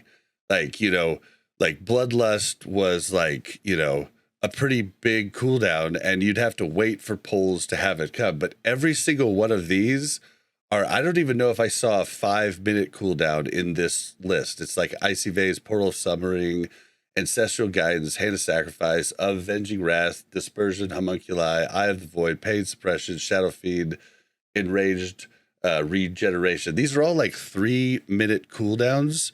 It's not going to matter for shit for almost every raid except for speedrunners. Like, and so I think this was probably a good change, just because it'll make speedrunning a little bit more strategic. But what do you guys think? Because I mean, I think this is a nothing for most people. I think that main thing was just, like Kata, every time you wiped, your spells reset as long as you didn't. As long as you didn't like release too early. And same with retail. I mean, I kind of really don't like that. I kind of like having that. They made the that change cooldown. Wrath, right? They made the change of Wrath to okay. I like that. I like that. I like it. I like it being the way it is. It's classic. Like I'm not here to speed run. Like, we're not going worlds first, and I don't think they it should have been happening to begin with. Like, I think you have to work around your cooldowns. Your cooldowns are on CD. Like, warriors don't have 30-minute rec anymore, so Nope, they have 5. most fights are and it's a couple minute run, flash, consume, buff up. That's another 2 minutes. And like, honestly, they shouldn't be complaining. If you've wiped, you should spend at least 5 minutes running back, and then at least you should spend it. It depends on if you have wipe resistance, but you should spend at least 3 to 5 minutes talking about what you're going to do different on the fight, rather than just mashing your head right back into it. Be like, okay, what was the problem there? How did we die? What was the main issue? How can we solve that problem? So I don't see this as anything of a problem. But Tello, Mel, you have anything for this one? Mel, you can go first. Yeah, I mean, I think Shadowfiend's 5 minutes. That's the only one that ever gives me a problem with reset. I think they stated it was an error, that it shouldn't have been in there in the first place, right? So they're just fixing it. I didn't even really notice that Shadowfiend reset, to be honest, or anything else. So I don't think it's a huge deal. I don't mind it. We don't have super long cooldowns, so. Well, and most likely on lots of fights, like for instance, I popped one of my CDs too early and I really wanted it for that fight. So I asked the raid, hey, can we wait for a second? And then the raid pointed out, well, we need to pre-pop both fire and shadow for this fight. So why don't we do that while we're waiting? And I was like, oh, yeah, exactly. Yeah, that's a 2-minute wait. Yeah, I mean, I don't think any cooldowns are longer than 8 minutes, and that's Evil Cape by a mage. So other than that, I mean, your fight's lasting 3 minutes. If you wipe, it's a little bit longer. Plus, you have to run back, got to rebuff, and it takes some time. The teleports have helped out a lot, skipping some of that run back time. But I do like the teleports. I'm not gonna lie, I do like that. Yeah.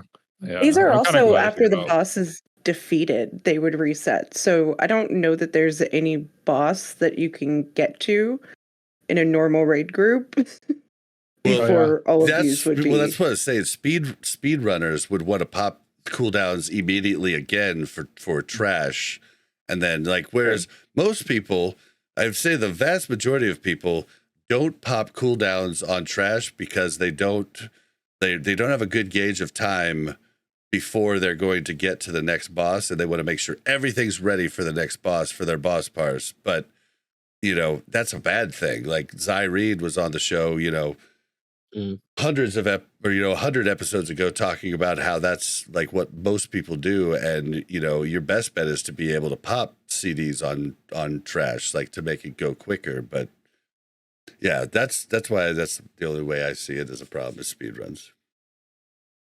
I think everyone has a different way of how they decide to play their raids, whether, popping CDs on trash or saving their, boons for bosses, or if some, speedrunners, they just want to, go guns out and they want to just, unboon and go for it all.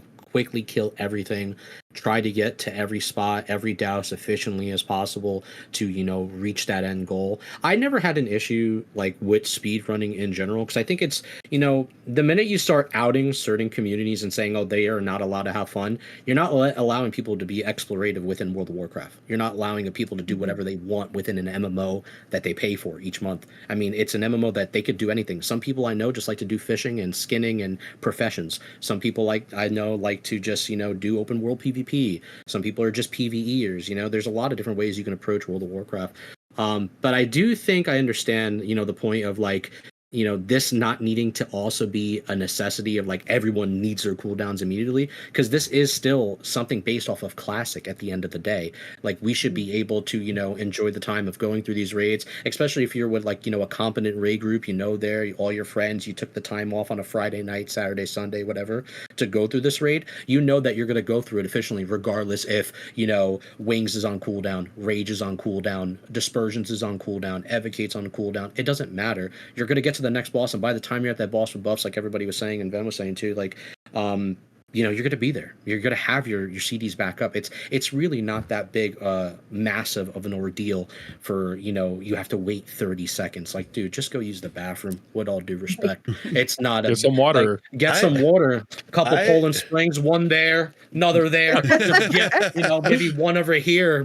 Just start throwing them. But I'm just saying, it's the truth. Like, relax, dude. Your thing's gonna come back up. You're still gonna get through the raid, and I don't know. I feel like sometimes there is that other side of it where I try to look at both sides of the street where people try to meta things way too much when they're not needed. So. Yeah, they're not needed in most groups, and just the truth. In Classic, especially. I kind of miss the huge, longer cooldowns, and I miss them.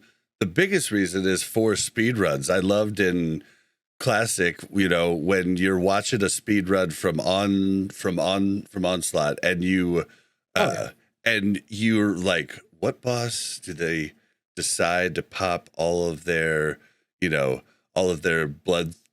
or not bloodthirst, wrecks on, like what fight do they feel they have to do that on, and how are they gonna, do the different things? But then you look at, you're talking about all the different types of players. Then you look at the poor parse guilds, and then those guys just log out for like 30 minutes, and then come back to it. So you feel bad for them. So yeah, I kind of miss the long cooldowns, but I think it's probably better for the game that they're not there, but they still need to be there. I don't think they need to I think this is a good change. I don't think they need to reset. Yeah, I don't think it's something to create a lot of diversion or drama about. At the end of the day, players will make a mountain out of a molehill if you give them the opportunity to do so. So at the end of the day, like this news will be forgotten about in a couple of days, like with this particular article that WoW had decided to post, and we're just going to be moving on and still clearing MC, looking forward to BWL and ZG down the line. Us as players, to be honest with you, we really don't care. Like truthfully, like the speedrunners, but that's a very niche part of World of Warcraft, of Classic especially. And I would argue that half of the speedrunners are going to like this change too, because it's gonna they like going to the drawing board and really mapping out what they're going to do, and this is going to make the smarter ones more successful. So because they're going to plan it out, Like, I don't know if you've ever seen like we talked about spreadsheets earlier. I don't know if you've ever seen like one of the big guilds, like speed run spreadsheets. It's like literally mapped out like it's a play, like, I mean, stage left, stage right. Like, I mean, literally every single thing's mapped out, and they're, studying it before. And I mean, it's crazy what they get through. So I think they might enjoy it. It reminds me of my days when I used to do in TBC when I was doing Ungoro's Crater, and everybody was range checking, and they're like, listen, you're going here, you're going there, you're staying here, you're staying there. Nobody get close to each other. And I was looking at an Excel sheet like I was doing a 9 to 5. So, and I was like, bro, I think this is far out of my my occupation, but sure, I'll stay on the left side. Right. I tried speedrunning for a short time in phase 1. And the amount of shit I had to do in phase 1 with swim pots and everything else, I was like, I guess I mean, maybe speedrunning's not for me. Like, it was so funny. So many guilds with speedrunning within, like, even a member in TBC with the Lair or going to Magmadon, and like just, oh my gosh, man. Like, guilds get real serious and sweaty about it. But hey, that's what makes it Classic, bro. If there's no Excel sheets, you're playing the game wrong. my best friend Crispix, came back to SOD after not playing since Wrath, the original Wrath. Came back to Classic for SOD, and I remember I had him on the show with April KitKat, and I had her map out the consumes that she had to use and what the reasons for using them were. And my friend Crispix is just sitting here with his mouth wide open and eyes wide going, what the fuck? I mean, he was just blown away, and he was like, I haven't even heard of half of these things she's using. It's just so funny, man. No, it really does be like that. Oh, man. All right, well, let's move into...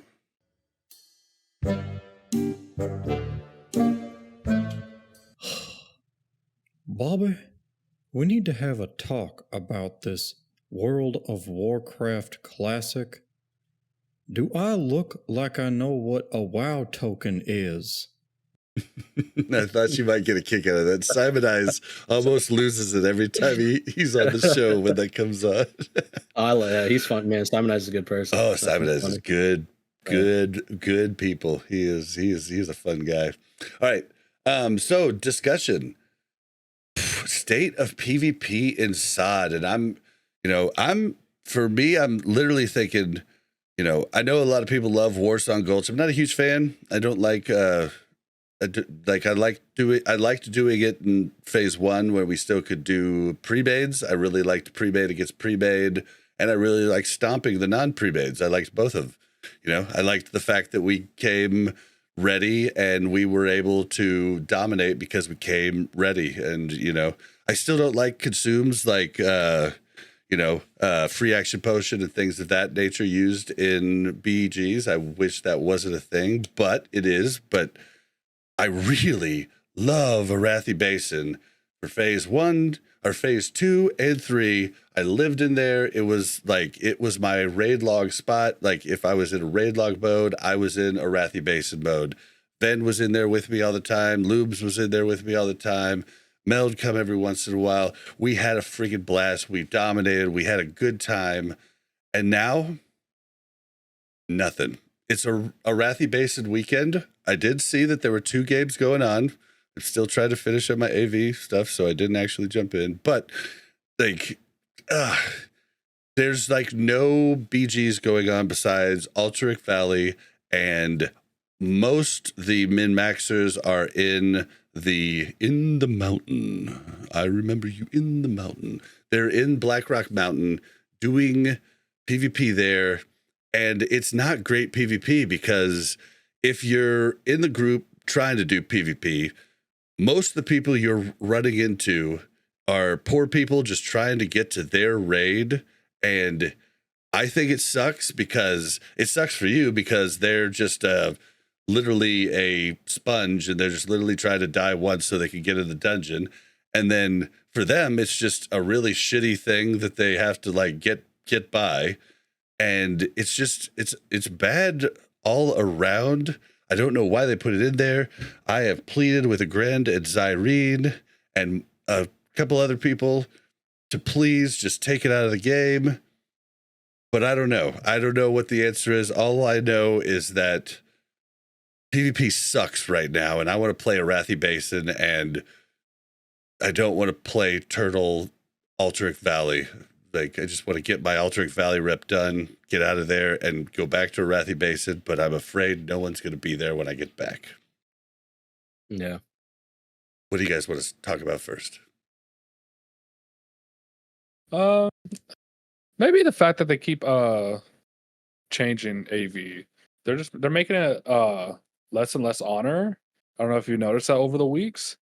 Like first week, I got honor cap in like a day. Hell yeah. Now it takes like 3 days, somewhat, and mobs have like triple the health they used to have. Yeah, I don't get why. It's weird. Well, they're trying to nerf Alterac Valley rather than buff Arathi Basin and Warsong Gulch, where as they could throw some new items into both Arathi Basin and Warsong Gulch, it would reward the people that did it prior, and it would incentivize people to jump in more to get alts up to, although I think you can still do the Ashen Veil event.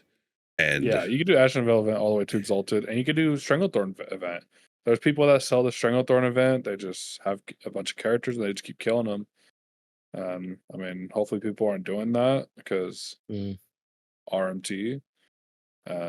True. But I mean, you do 3 events and you're Exalted with AB, and people are like, well, that's an hour and a half of events compared to a 2-week grind of Arathi Basins.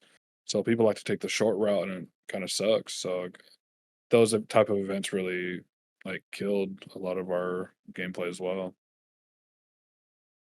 I think the one thing that you nailed on the head there that actually sparks another conversation within the conversation that we're having is Blizzard not like they catch on to something without realizing the repercussion of what it affects to the rest of the player base when they catch on to it. For Yeah. example, Nightmare Incursions. I know this is not PvP related, but there was PvP there. Believe it or not, there you were getting smacked if you were trying to do your quest. As the Yeah. days went by, it got worse and worse. Day one, nobody was It did. PvPing. I remember that day I was doing a 3-day stream, and God, I need to stop streaming in the first place. I did a 3, and I'm telling my guildmates, I'm like, yo, something's going on at Nightmare Incursions. I'm getting like unbelievable gold right now. What's going on? And then I realized how insane it was, and then obviously with the PvP there, but then I realized like they caught on to it. They patched it, but then the rest of the people that entire phase, the amount of threads and posts I saw where it was like the economy's effed, I can't catch up with gold, I can't because you guys just made this change. And now with like Alterac Valley, week 1, you go, okay, this was amazing. Yo, I'm getting exalted hella quick or whatever. And then after that, it's like, bro, get me out of this nightmare that I'm living in. It is just a boring fest. Nobody wants to fight you. If someone gets attacked, they just ride off and go to Van, or they ride off and go to Drek. And it's just honestly not an engaging experience anymore. I've had several talks with a lot of great PvPers who play the game as well. That's all they do is PvP. That they study that, and they just either sit outside of Ironforge dueling or Stormwind, but they're really not having that much fun anymore because the game's just not engaging. For PvP, you know, that community is something that's always been a part of World of Warcraft, whether people like to admit that or not, because, you know, they're too more on the PvE end. But PvP is a massive aspect of classic WoW, especially PvP servers. It's one of the most fun things to do in an open world. Maybe not for back in the day with a warrior and a mage, but that's to each his own. But regardless of those two classes, I do think I agree with you, Bob and Ben. I think BGs need way more support. And here's my idea, to be honest. They should have made the BRM event a battleground. They could have made it an arena style battleground where there was like maybe some type of like Overwatch system where like don't let the army barricade get to this end and the alliance will lose, or the army barricade get to this end or the horde will lose. And it could have been the exact amount of honor, keeping people within BGs, and then also taking that amount of honor you get and putting it into the other BGs as well, so all the honor was equalized and people can keep incentivizing doing BGs within Classic WoW. You That's just just my gave me opinion. goosebumps. Yeah, if you could see it. I mean, you can't see it if you're audio, but I've got goosebumps all over my arm. Dude, if they could have like taken just a piece of BlackRock and like, and you were talking about Overwatch, and like all I thought of at first, the first thought that I had, because I used to do a couple podcasts on Overwatch. That was where I first started podcasting, and you made me think of the Warriors using chain to grab somebody and turning just like just like Roadhog, and dropping them down into the lava. But yeah, dude, you could have made that. You know, there'd be a shortcut through the middle. You would have to push the cart either. You know, if you were Alliance, you'd have to push it to Syrian Gorge. If you were Horde, you'd have to push it to the doorway from Burning Steps. You could go either way. You could pivot mid-fight and try to trick them, and then like let them run back. You could do so many cool things.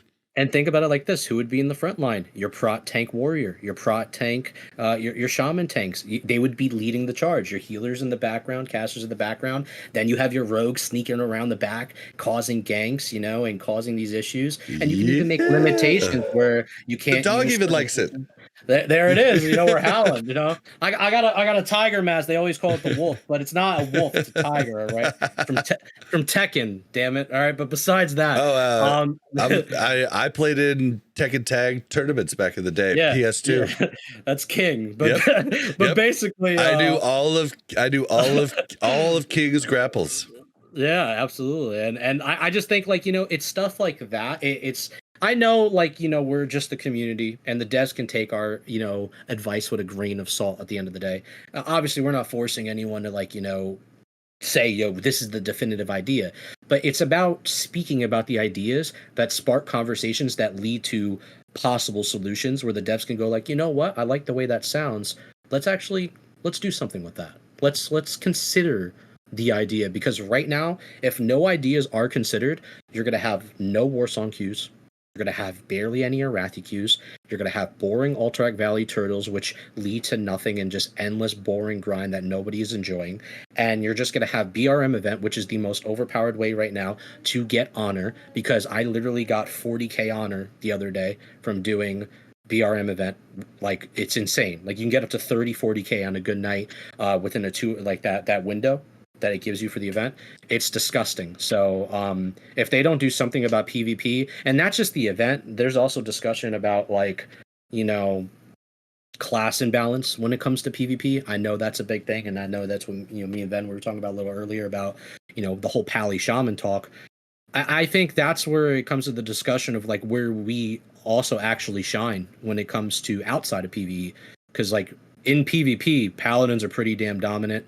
Remember in Arathi Basin, I mean, a lot of horror, they would always like yell, they'd be like, all Paladin does is just bubble up, go to the middle of the flag, kill our healer, and goodbye to the, you know, the goodbye to blacksmith or whatever. And then all I would see in Warsong Gulch going to a tunnel is the line of, you know, assassins of Ellie shamans raining down chain lightning on top of my forehead and lava bursts. So, I mean, it is what it is at this point. I think both of us, we have to enjoy our pros and cons, right? So, okay, so doing on the point of, like, balance and imbalance in PvP.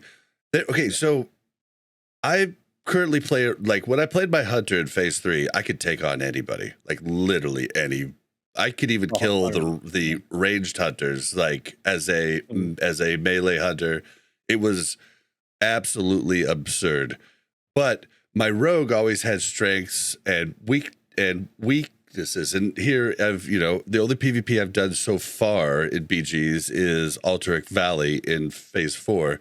But you have to understand your role and like know your role, bro. Like, I'm not gonna go and fight at the front line in a big old fight.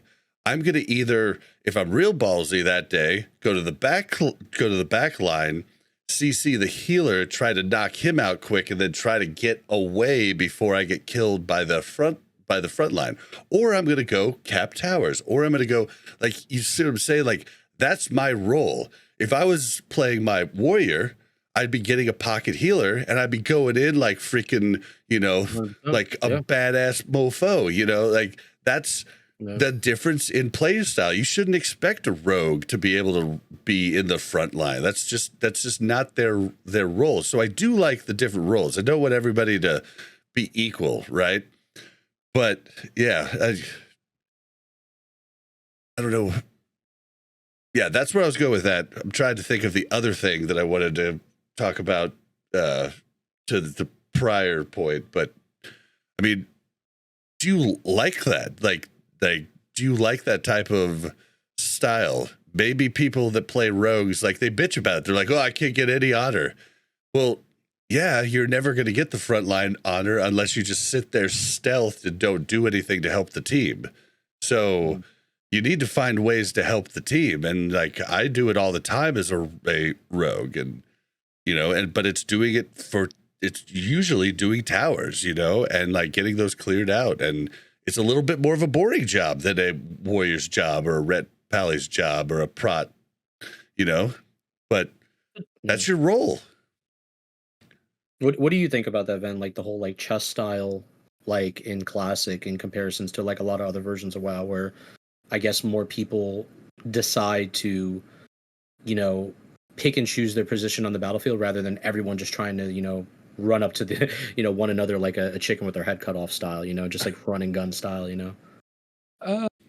Honestly, when you just talk about chess, I always just go back to Karazhan, the chess event. I don't know why. That's all I thought. That's all I was just thinking about right now. I feel you. But no, it's true. Like, I mean, you have your king sitting back. You know, your king is like your main, like your, say, our Drek, and you have your healers in the back. You have your main forces of your warriors, your paladins, your shamans, and your feral druids. Shoot, like, nowadays you see everybody just, like you were saying earlier, they just don't want to fight, and it makes it boring. I definitely do like the fact that if they had like a cool new event instead of just world PvP in the mountain, like a little push the payload or push the barrier, that would actually be pretty cool. You'd have your few healers sitting in the back, your caches sitting in the back, sitting behind the forces, trying to keep your forces alive or keep your tanks alive. And like Bob was saying, pushing rogues around, going up behind through the back line, picking people off one by one. I mean, the rogues could do that because they're so strong.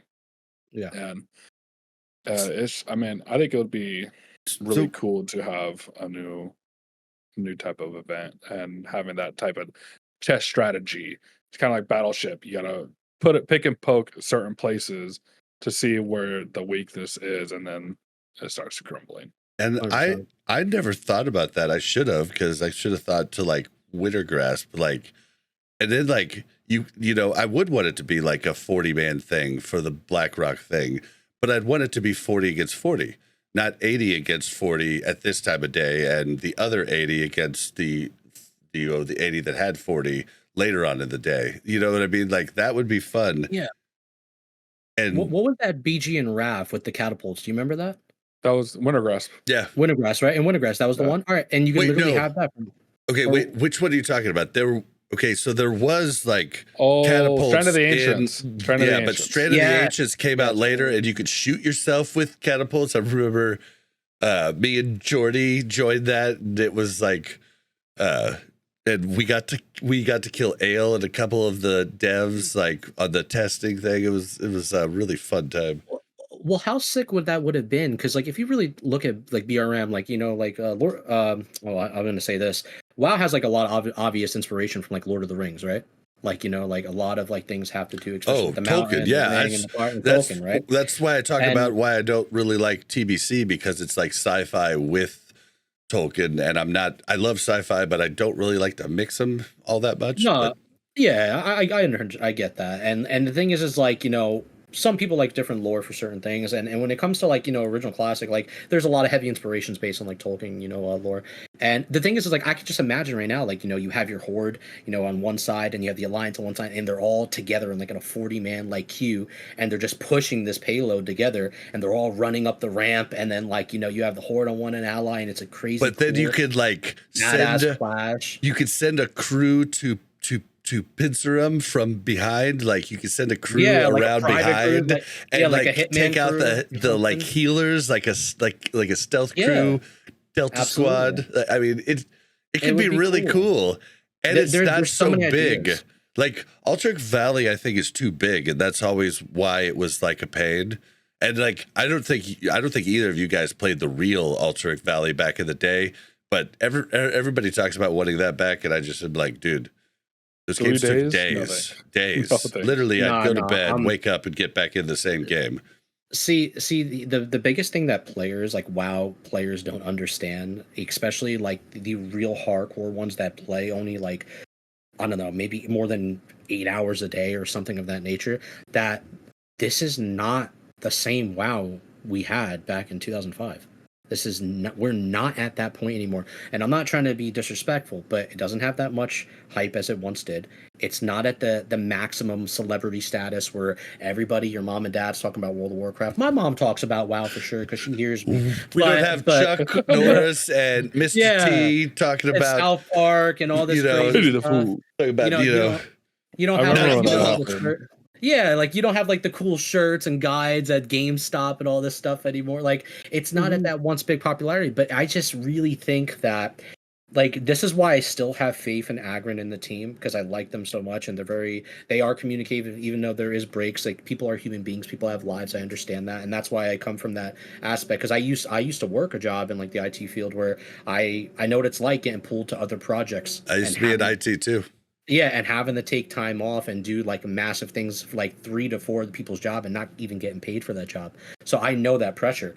And it's like I have a strong vision for Classic. Eventually, when it gets into Classic Plus, like I like this BRM event. I just wish it was a different idea, toned differently.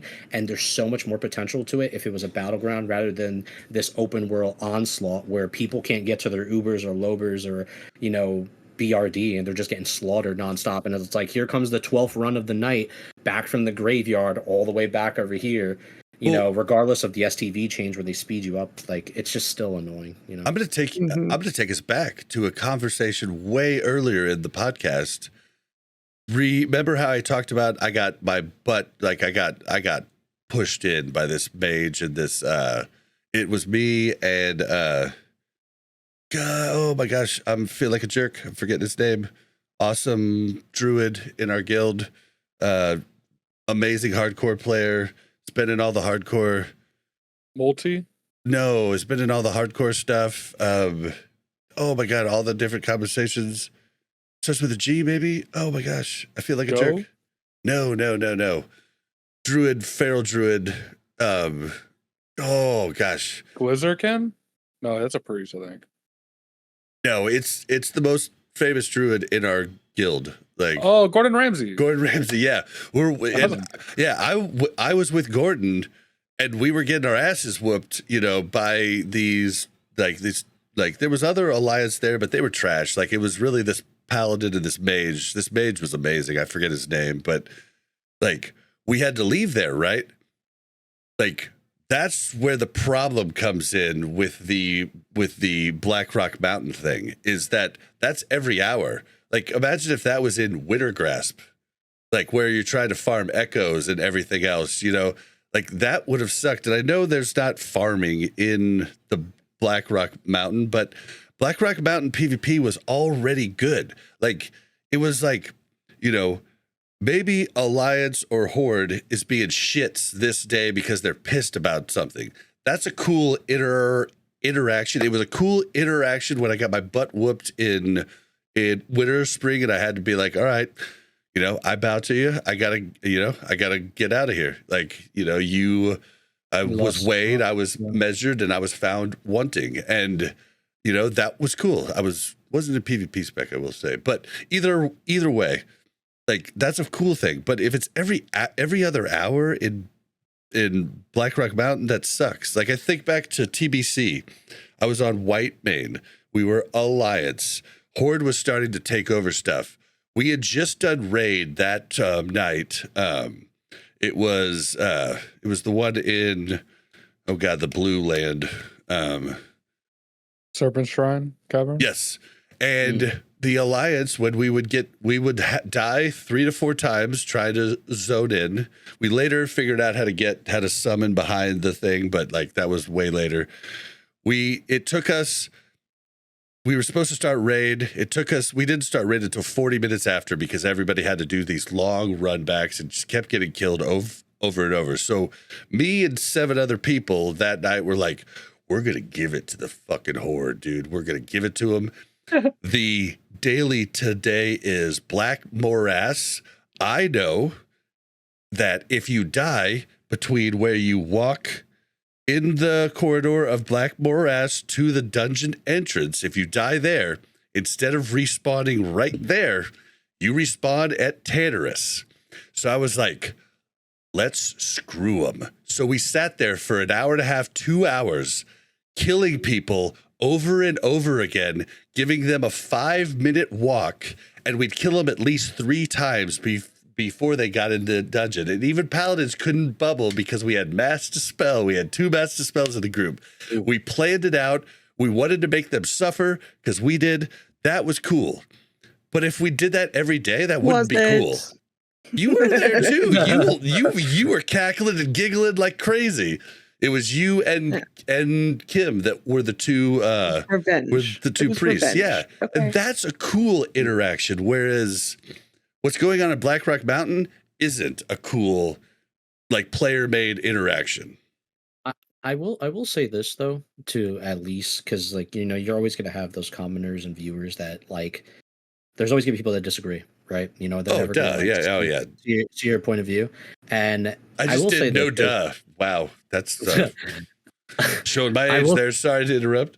No, you're good, chilling. I was just gonna say that you know, you're always gonna have people that are gonna be like, yeah, but like, you know, I didn't sign up and ask for this, going to a PvP server. But like at the end of the day, it said PvP on the server. You knew what you were getting involved to. But I will even give credit to those people who didn't realize what they were getting involved with, because we never realized SOD PvP was going to be this sour right now. We didn't expect that. That's the difference. Like if you compare it from like classic or even back in the day, PvP was much more healthier, and just there really wasn't no like, well, I won't say it healthy in a way where like no hit like, Jerome running around with 40 mages wiping entire raid groups with world buffs.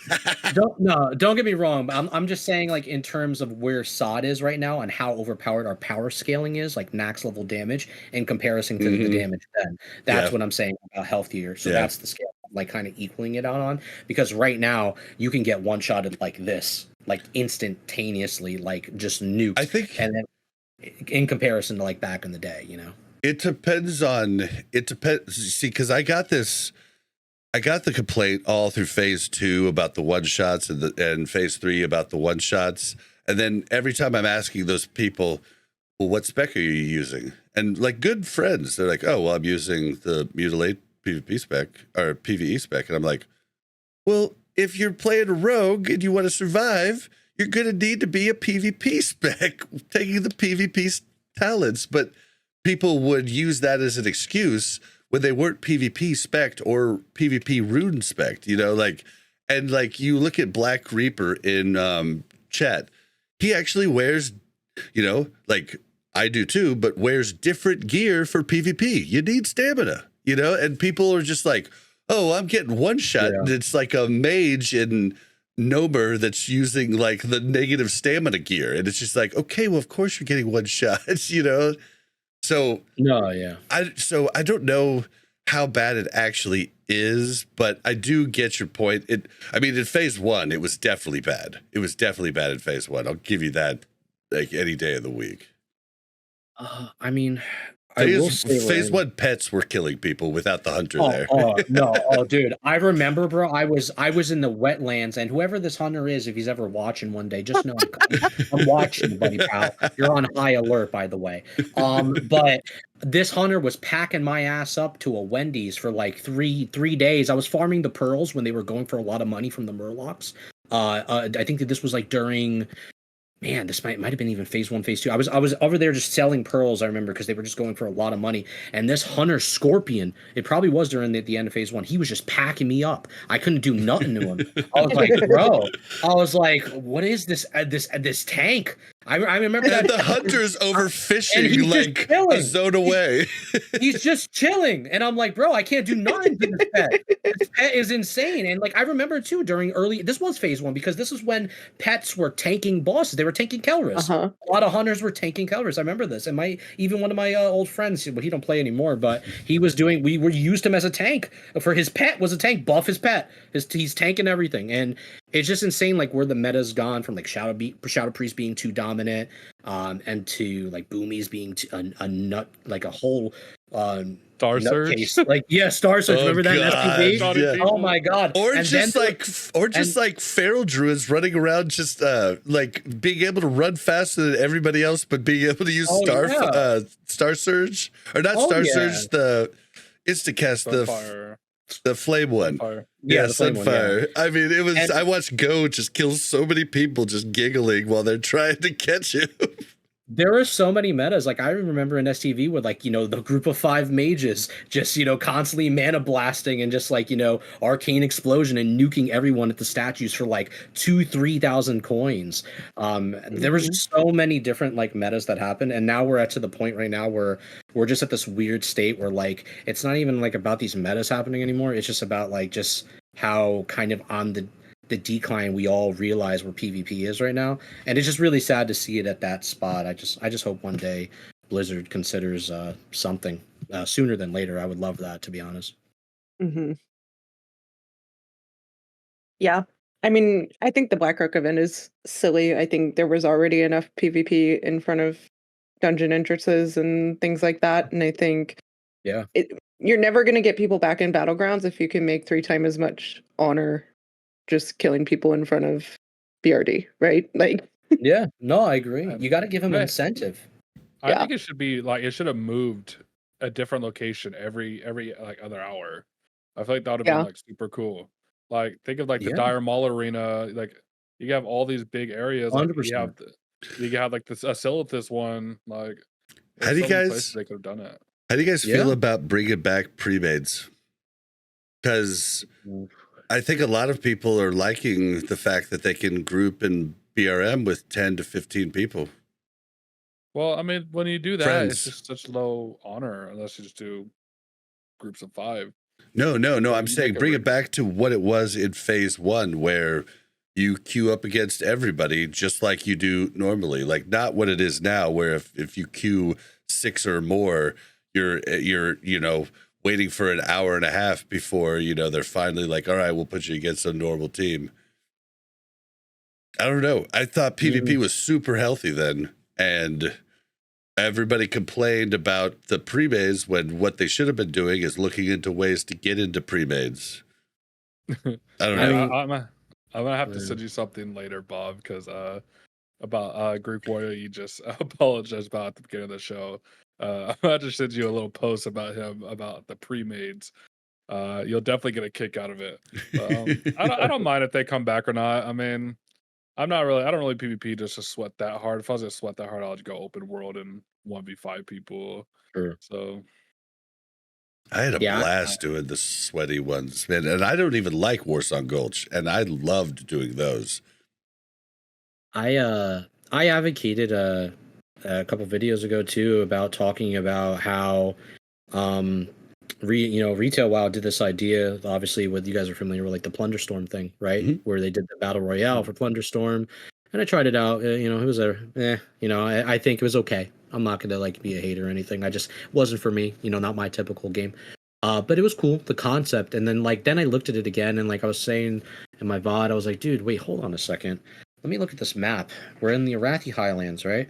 And we have the Horde here, we have the Alliance here. And then I looked at the actual map, and I was like, wait, we have Stormgate Keep here, and then we have I think it's like Hammerfall, or the village over there on the right side near where the trolls are on the bottom right. Why is that not a battleground? Take that idea, put that into SOD. It's a test realm anyways, right? You're just testing waters, taking risk anyways. Give it a try. If people don't like it, then they'll tell you they don't like it. If they like it, they like it. But they could have done something where that would have been like a cool 20 or 30 v30 battleground within Arathi Highlands, and just place this in other areas. I really would love to see just something new within BGs, because I think BG needs the support, and a lot of people are yearning for like actual PvP upgrades, because for some people those PvP upgrades like you get from the rank 10 gear right now, it doesn't make sense for some of their stats. It just doesn't add up. Some of those items are either not itemized correctly, they're useless, and there's no incentive to go for like a newer reward within PvP. What would have been cool too is like, in Molten Core, when you do MC3, you get different cosmetic items that make your gear change a different shade of like red or whatever. They could have did that for the PvPers as well. If you got to rank 10 and you kept doing the BRM event, the BRM event could have been its own reputation, and say, well, when you hit Exalted or something of that nature, your Exalted gear within this and that gets like a cosmetic look to it. You know what I mean? Like giving it's about incentives, and that's why players don't find any right now. Well, and I think what SOD has really, to me, what it's shown me is that even with a 50-50 realm, which it is still 50-50 on a lot of the PvP realms, like Crusader Strike, it is, but it's, you can look at, Ironforge.pro, that's the people rating, but there's a ton of people, they actually are looking at playtime and everything in there. So it's the average players on, throughout a day is what they're going by. But the problem is with open world PvP events is that, especially also with layering, I mean, you're never going to have a fair fight. And that's cool in many ways in open world PvP, but I think it only is cool when it's not, when you're fighting over a resource, or you're fighting over something that's always in the game and you're trying to own that spot for that time. That's when open world PvP is cool. the open world PvP events have not worked. Like they've tried different things, and I would argue that none of them have worked. I think the most fun I had was in Stranglethorn Vale, like with a 5-man party that knew what they were doing, but that was still not great. I mean, yeah, like I think like these big PvP things should be instanced, just like you talked about with the BlackRock thing. I think they all should have been and had an equal amount of players on. Like the best Ashen Vale events I ever did were at 4 in the morning when it was actually kind of even, and you were running, everybody was on the same layer. You were having to run and actually personally go to each spot before you went to your boss. And like, that was cool. Like, and you would fight and you would win the day, and then you'd move on to that next spot because you got through the line. But I don't think the actual open world event PvP things work at all. I think you should let those happen just regularly, and they will happen. People will want to hold certain spots for certain resources, and that's what I think I've seen throughout SOD. Even if you look at those events right now, they're packed up. Nobody's doing them. Who's looking in LFG? Do you have any of you guys seen any? Come to Ashen Vale PvP event. Come to STV PvP event. It's lit out here. You can solo the bosses on the Ashen Vale event now if you're a geared 60. Really? Can you? Yeah, I in phase 3. Well, I'm guessing that I haven't tried it in phase 4, but in phase 3 I did it with an alt, and we would 5-man the bosses. So yeah. So I'm guessing that a level 60 can solo it now. I guess I shouldn't say that for sure. They might have buffed it or something, but be cool to see. Because I don't know. But normally I only see people just selling it. The Blood Moon event coins like up to 1 gold per event, and it's just RMT. People are buying it because they don't want to farm normal. And no one else is doing it, so it's really gone. I mean, they didn't do anything to.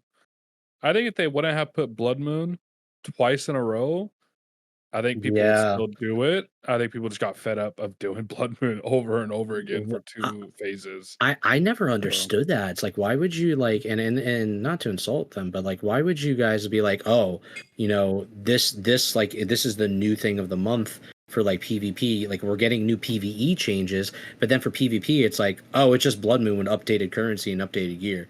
And some of that stuff was like mediocre at best. It was okay, but it's like why? What? Like I who decided that? Like that there could have been such another idea. Like I don't understand the lack of support for PvP. That's one of my massive gripes personally. That's where I have my main problems at in the game, because it's like, man, like people like to have fun. It's like, to put on top of what you're saying, like the STV event, I always thought should have never been an STV, if I'm being honest. And I thought that like every shrine should have had the buff that the boss gave. The boss was kind of cool, but then once we killed the boss, they should have been like, all right, the boss is dead. All shrines do this now. Like there was no gear on the boss. Like it was a really fun thing that content creators got formed together with and like were able to take down. Like that was a really cool event, but then at that point they should be like, all right, that's gone now. Every shrine is has the buff for more coins, right? And then that would have spread people out. It would have made it, instead of you killing one group and then another group killing you before you had a chance to like heal back up, it would have been kind of neat. But besides that, when they took it to phase 3 and were level 50, you just literally destroyed that zone for anybody leveling at alt or anybody leveling anything. Like I skipped it on all of my alts just because I didn't want to mess with like, oh, is it the time? Is it, do I get the buff? And, so I can't be attacked, but then, I'm still going to get attacked by all the people coming. It was just, It was I remember just seeing poor people just fishing in the water. They're just like getting like, you know, I forget like the name of the fish, Forrest Gump. or like this, like, what is it, the sage water fish, like the fish that gives you like more mana when you eat, like I forget the name of it. Yeah, sagefish. Yeah, the sagefish, and they're just fishing in the water. And I remember it was some horde because they got the camp right there. And I remember just seeing some of them, and they're just calmly fishing. And then I got like a bunch of douchebag alliance out of nowhere, just put this dude into a blender for no reason. I'm like, bro, he's like level 20. Like let him rock. But then again, he did sign up on a PvP server. Maybe he didn't realize that. But it's just I get what you're getting at, because it's like, what about the people trying to level up through STV through the natural way, if they remember playing Classic and now they're coming and getting involved with this, and like maybe they don't look up guides, maybe they just want to play WoW. The majority of people don't. They don't watch the show. They don't know who Scotty J is. They don't know who Sarth is. The majority of people don't. Yeah, and they just get on and play, and then out of nowhere they're like, "Why the hell is a freezing orb coming my way?" Or what is this monstrosity of hell I'm looking at while I'm just trying to get some fish for my family? You know, like it's like I don't get what's happening here, and it's like I feel bad for them, because like it sucks. I'll see the occasional around the world, and if I see a person lower than me, I'm like, I have honor. I'm not going to be a douche. But if I see a fair fight, I'll take a fair fight. But like if I see a person that's just like if they're just skinning and it's a horde, why would I want to like just one tap them for no reason? He's just, now you never know, it could be bots. That's a whole separate discussion, right? I've seen them in Winter Spring, like 7 hunters in a row, just walking behind each other like Snow White and the 7 dwarves getting winter fire waters. And I was like, we're packing their ass up, get them out of here. But besides that, it's like, come on, man, like just. Like, I don't know. It just really sucks to see that some zones get overshadowed because of these events, and they kind of don't deserve that. So I get you when you talk about that. Well, you talk about, I always hear, I'm one of the nicer guys, even though Mel says rogues are the bad guys. I'm one of the nicer guys when we're out in a full party. Like, they're like, dude, ally. I'm like, dude, he's level 45. Leave him alone. Like, and they're like, red is dead. And I'm like, okay, why? They say that here too. Why is red dead? Like, I just don't get it. Like, I have spy and I have a kill on sight list, but I didn't put that mage or that pally on kill on sight list because they're badasses. I put dickheads on kill on sight list, right? Like those, I mean, those guys were being dickheads. I mean, but oh yeah, either way, they bested me, and I had multiple tries to come back and take them, right? But somebody who just comes out and kills me when I'm at like a third health, I'm like, well, you're a dick, like, so I don't know. But most people take advantage of the situation if there's a bunch of people there, but I'll many times not jump in the fight and not get honor because like it's just a gang fest. And I'm like, I don't want to do this. Like, I'll go do something else, so I don't know. That's the beauty of PvP servers. That's, you don't know, like, is it a dick or is it not? Oh yeah, of course. I agree. Shoot, I was running my my road to Silithus last night, and I was a little drunk. I was taking a drink quite a bit last night. Nice. And just like what somebody in chat just said, gnomes, every gnome gets packed up. I kill every gnome. I have to. Oh my days. And so I forget, playing my rogue, I have safe fall. So I'm doing big jumps, and my shaman's taking a bunch of damage, my rogue's not. And so I run past this gnome warlock who's like level 56. And he starts attacking my shaman when he has like 10% health. Oh man, he killed me. Oh, I went on a hot streak. I chased him all throughout Ungoro. I killed him, I think, 14 times until he finally rest-sicked and left. I wasted like an hour doing it. How do you have slow fall? Because I'm safe fall. Safe fall. Oh, on your okay, rogue. Yeah. So on my rogue, this is something that like goes back to people coming back to the game. I'm kitted with like slow fall at all times. I don't know when they're going to run out, but when we did the Christmas event, I literally did the no-hit Jerome thing that he told me and literally got thousands of the beer. So they're just in my bag and like they're one item and I use them when I have to. If I planned it out, I used my cape from Nomer, Yeah, and Oh, like yeah. I use my cape to slow fall, but if not, I always have the slow fall option. Period. Like I haven't even gotten to get noggin fire because why? Like I've got literal slow fall on demand, and nobody else can get that if they come to the game now. You know, like that's a cool thing for people that have been playing for a while, but it's kind of a, you know, it's an exploit for people that are new to the game if, you know, they're looking at it. I do think that's one of the cooler things about Classic WoW, which I think is separate from a lot of versions of other expansions as we go through, is that the itemization and importance of certain items at lower levels, when you use them at higher levels and catch people off guard, they're like, what the hell did you just do? What is this? Yep. You know, or like, why do you still have bag of marbles in your fucking backpack, bro? Like, did you get that like at a lower level? Or that's what separates a lot of like PvPers, especially like that know what they're doing, like especially well known in like the PvP community of Classic, that like know certain items of usages, especially if you're an engineer, for example, like, you know, where you have your sappers or you have your, there's like other things too for like, Snowballs. you know, yes, there's that. There's netomatics, you know, you have your goblin mortars, you know, there's so many different ways to like catch the opponent off guard via professions, which I love that part of Classic itemization. But then when you look at it for like, you know, just the class balance itself, I think that's where a lot of people have their problems at, where like they do feel like certain specs in PvP, when it's like a one-on-one duel, do outshine the other. And it's just the way it is. Like, I think that's been happening since the dawn of time. Like, we all know, like, iconically wise, warrior versus mage, horrible matchup. I don't think that's ever gonna change. You know, a really good mage 100% of the time is gonna dog walk a warrior. If he doesn't use a freedom action potion, he doesn't mean the mage can't use one either. You know what I mean? Yeah, you're talking about vanilla. Then like actual good feral druid in vanilla, like they were rare, but I had my best friend at the time was really good at it. He could beat anybody outside of Ironforge in a duel any day of the week, except for warlocks. And then warlocks could beat everything back in warlocks are vanilla. broken. Warlock, dude, bro, vanilla. Never. Warlocks right now are even more broken. If I had to do a PvP tier list, fuck the hell with the shamans or paladins. Warlocks are up here, and they've been staying real quiet. They're saying, don't say nothing about us. Don't talk about Soul Link. Don't talk They're about like, thank God Crix isn't playing sod. Thank God.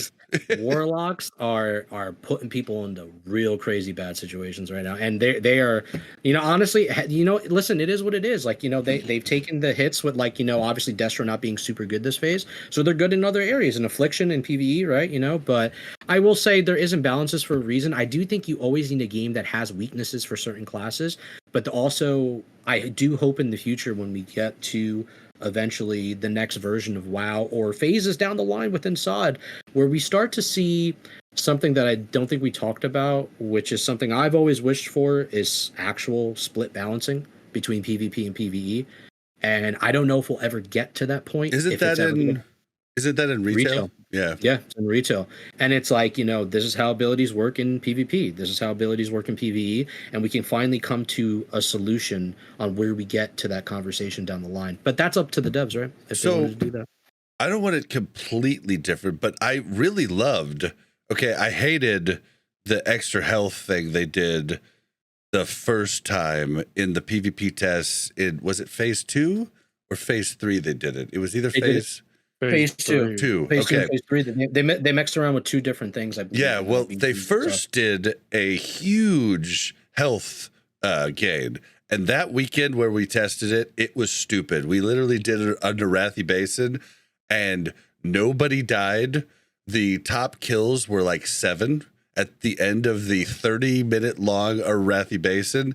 And the only way you were getting it back is if people were stupid enough not to spin the flag, you know, and you were able to actually cap the flag while they were still fighting, because everybody was alive. But then they made a change. They brought the health buff back down, and they made the change to where healers have a 20% less healing, melee had 20% less damage, and casters had spell damage had a 30% less damage. That's what they ended up sticking with. And that felt good, you know. And if they do balancing like that, you know, like for instance, like I would love to see in PvP in SOD, like the hunter's frost trap having half of the duration that it does in PvE. If you like frost trap something in PvE, you know, it takes the full duration, but you cut it in half for PvP because it's just, you know, a freaking 30-second long frost trap or 30-second long fear doesn't feel good for anybody. You know, like it's just So I would love to see those types of tweaks. It's just really hard because then people aren't used to what their moves do. But you would want to I think you'd want to only decrease like times of things, but still have it play the same. And damage reduction and stuff, like I thought worked really well when they did that. How do you maintain open world PvP with having different spells do different things and things like that? Well, it would just affect the target differently. It would be a player target or a PvE target. I think open world maintaining open world is pretty complicated. Yeah, like resilience. Yeah. I think if they would have added resilience to PvP gear, it would have made it a lot better for PvP. You like literally read my mind because that was like one of the things I was gonna say. Like TBC resilience when I used to do arenas with my friends. TBC resilience, in my opinion, some people they didn't like it, but I personally liked it. I think resilience made PvP gear feel like PvP gear. Like I remember like even going into TBC when like after the change of Classic 2019 going into pre-patch into TBC and then Warrior, because I played Deep Arms Warrior was my that was like my shit. I loved Deep Arms, and I also liked like having the shield macro for Spell Reflect. And I remember when I first my mage friend I played a lot of Warrior. Yeah, and I hit him with a Spell Reflect, and he's like, wait, what the hell's going on? And then, like, I had Resilience gear on. I totally destroyed him until he got Resilience gear, and then the opposite happened. And then, but, like, that's the thing, is, like, you know, I think Resilience gear is something that, in my personal opinion, I think they need to experiment with, possibly within SOD, to see how it goes. And if the community doesn't like it, they could take it out or change the values. But I think that's something that might be the answer to the burst meta that we're currently in. Because right now, I saw one of my friends, one of my Paladin friends, I think he's Paladin. He does like Paladin videos, and he showed like a really actually interesting sheet about who has like the highest burst right now in terms of PvP and mages and PvP burst. It's like absolutely insane. If they catch you like in a one good combo, like you're just hard stuck in, you're getting bursted out of your gear. It doesn't matter who you are, you will get completely nuked. The same thing happens with Ellie Shamans. They can nuke you too. A Rep Paladin catching you in a Hodge, you have no trinket, you're getting completely nuked. This happens, right? And I just think resilience, I think it's the answer. Or some other solution of toughness to do something to give people survivability and make it worth saying, yo, that PvP or PV gear, rank 10 or rank 11, whatever you get, that's worth it. You'll survive much more now in the open world for sure. Or in BGs. So I think you guys actually have the popular opinion. I disagree completely. I think resilience was the worst thing to ever come to the game. I used to love it. That I went through TBC and Wrath and realized, for me, my opinion is I think it is horrible. It gatekeeps PvP hardcore. It makes the people, you know, you have to think about that. Like you'd have to like grind PvP to get PvP gear to be safer in the open world. And then the people that don't want a PvP, holy shit, like, you know, like I hate resilience gear with a passion. Like I don't like Wrath arenas where it's literally, you know, we try using all of our cooldowns. Okay, we didn't kill him. All right, rinse, repeat, reset, wait for cooldowns, play defense. A lot of people do like that. I don't like it. I like the finality of, oh, you just got blown the fuck up. Like I like that. And I like what they did where it's a across the board thing in the BGs. Like I just talked about, like the 30% for caster damage, because like and like 20% for melee damage, and then healing 2 had a reduction. Like, I like that way more because it puts everybody on the same playing field as far as damage reduction goes. And then they can use the different gear pieces that they've gotten from different things. I don't know. You could be right. Maybe resilience is the answer. I just really feel strongly that it's not the answer. But I don't know. No, I mean, I definitely understand. I think there's ways we can go about it to trying to come up with an idea that works. And it's the reason why we have these conversations, so we can put them on the table to realize, is it resilience? Is it damage aura reduction? Is it some type of set modifier that we do in open world versus PvP in BGQs? Or is it some type of split balance option that we have to consider with everything at the drawing board, from a talent and depth level from every single spec and class on the back end for only PvP? So now you have a descriptive modifier for PvE on all your stats, and the minute you trigger PvP, you have a whole different descriptive modifier, which actually makes it fun and interesting, probably for players playing their specs and classes and saying, wait a second, now all my talents say something different on PvP. This is a whole nother animal I have to deal with. And now you have a good way of creating forum posts for only PvP and only PvE, and you completely separate the two, so PvPers and PvEers never need to worry about one another. They can just stay to their lanes and say, this is the type of version I play in the game and I make content for. This is the type of version that I play in the game, and this is what I watch content for as well. And I just think, coming to that type of, discussion might be the key to everything. Well, I think you have to find a way that you can motivate people to want to do PvE or PvP while not punishing people who want to casually do PvP, right? Correct. Yeah. And I think that's the struggle with resilience. And I wonder if the answer isn't somewhere in between, where maybe you can only use resilience gear in arenas or something, right? Maybe we had arenas and you can only use resilience gear in arenas. Everywhere else, I want rated you're just BGs more than earning. arenas. Okay, either way, you know what I'm saying though, like where the only place you're able to use that gear, so you're not getting murdered in the open world by somebody you can't kill who just has a lot of resilience gear, because you're farming for your PvE, consumes or something. Well, how about this? Like, okay, and first off, that's definitely is why we have these conversations. Why I love this show is because we could talk about it. We could have very different opinions and not be jerks like everybody else is online with each other. We could be like, oh, okay, that's your opinion. I see your points there. I still don't exactly agree, but we could maybe work to a thing. But with that being said, I was thinking about what you were talking about with resilience now. And now I'm thinking, you want it to be active in the open world and in dungeons. What if just based on the item level of your gear, it always had a resilience value set to it if you were in the open world or in any PvP, BG arena setting or anything? Like, it just auto changed. But then you don't have the problem with feral druids abusing, resilience in PvE and things of that nature. Like, that could be kind of cool. I mean, if you just added resilience in that way so that every item has it, and then you could still get PvP items, but they just have more stamina, Rather than the resilient setting itself. I think, stuff like that can be an interesting, take, and see how, if that something like that would work out, because you would try to give answers to all types of solutions for PvEers and PvPers, and come to something that's finally finalized. Because I think that's the problem right now. WoW players don't see something in PvP right now at the current moment of state of this phase that is finalized. So if nothing is finalized and it's kind of just all up in the air, and we're all just picking at straws and yelling at each other, this spec's broken or that class needs to be nerfed, that's not the answer.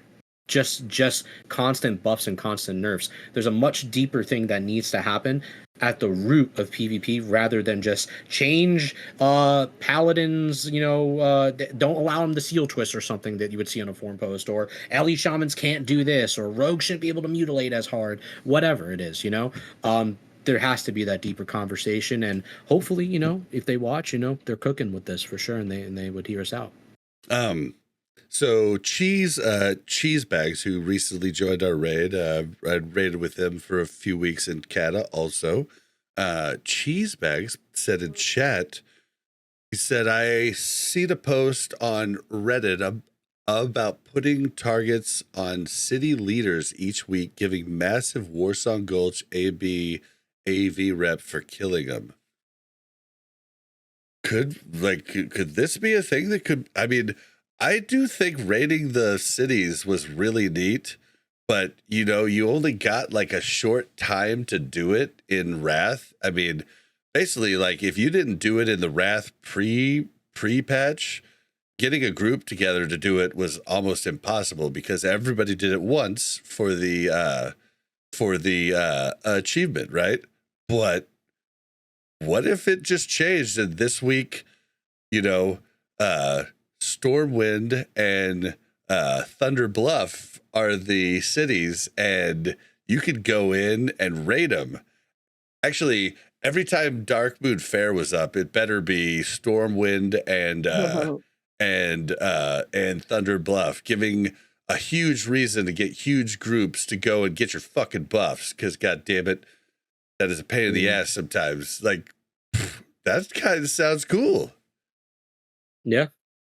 I don't love making major cities battle zones though. Like I feel like there's what? Oh, I was just gonna say, remember, if you're not PvP flagged in the major city, you don't have to engage. It's not like they're gonna oppress you, because like as long as you don't heal somebody or attack them, you won't be PvP flagged in a major city if it's your city. Yeah, I just feel like there's ways around that, and then I have to think about that every time I go to a major city. Like, am I PvP flagged right now? Like, I just feel like that's my sanctuary, that's my safe zone. Like, don't fuck with it, right? Like, leave me alone. Let me go there and AFK if I want to, and not have to. True, I like to sit by the fountain and just breathe sometimes, just get away.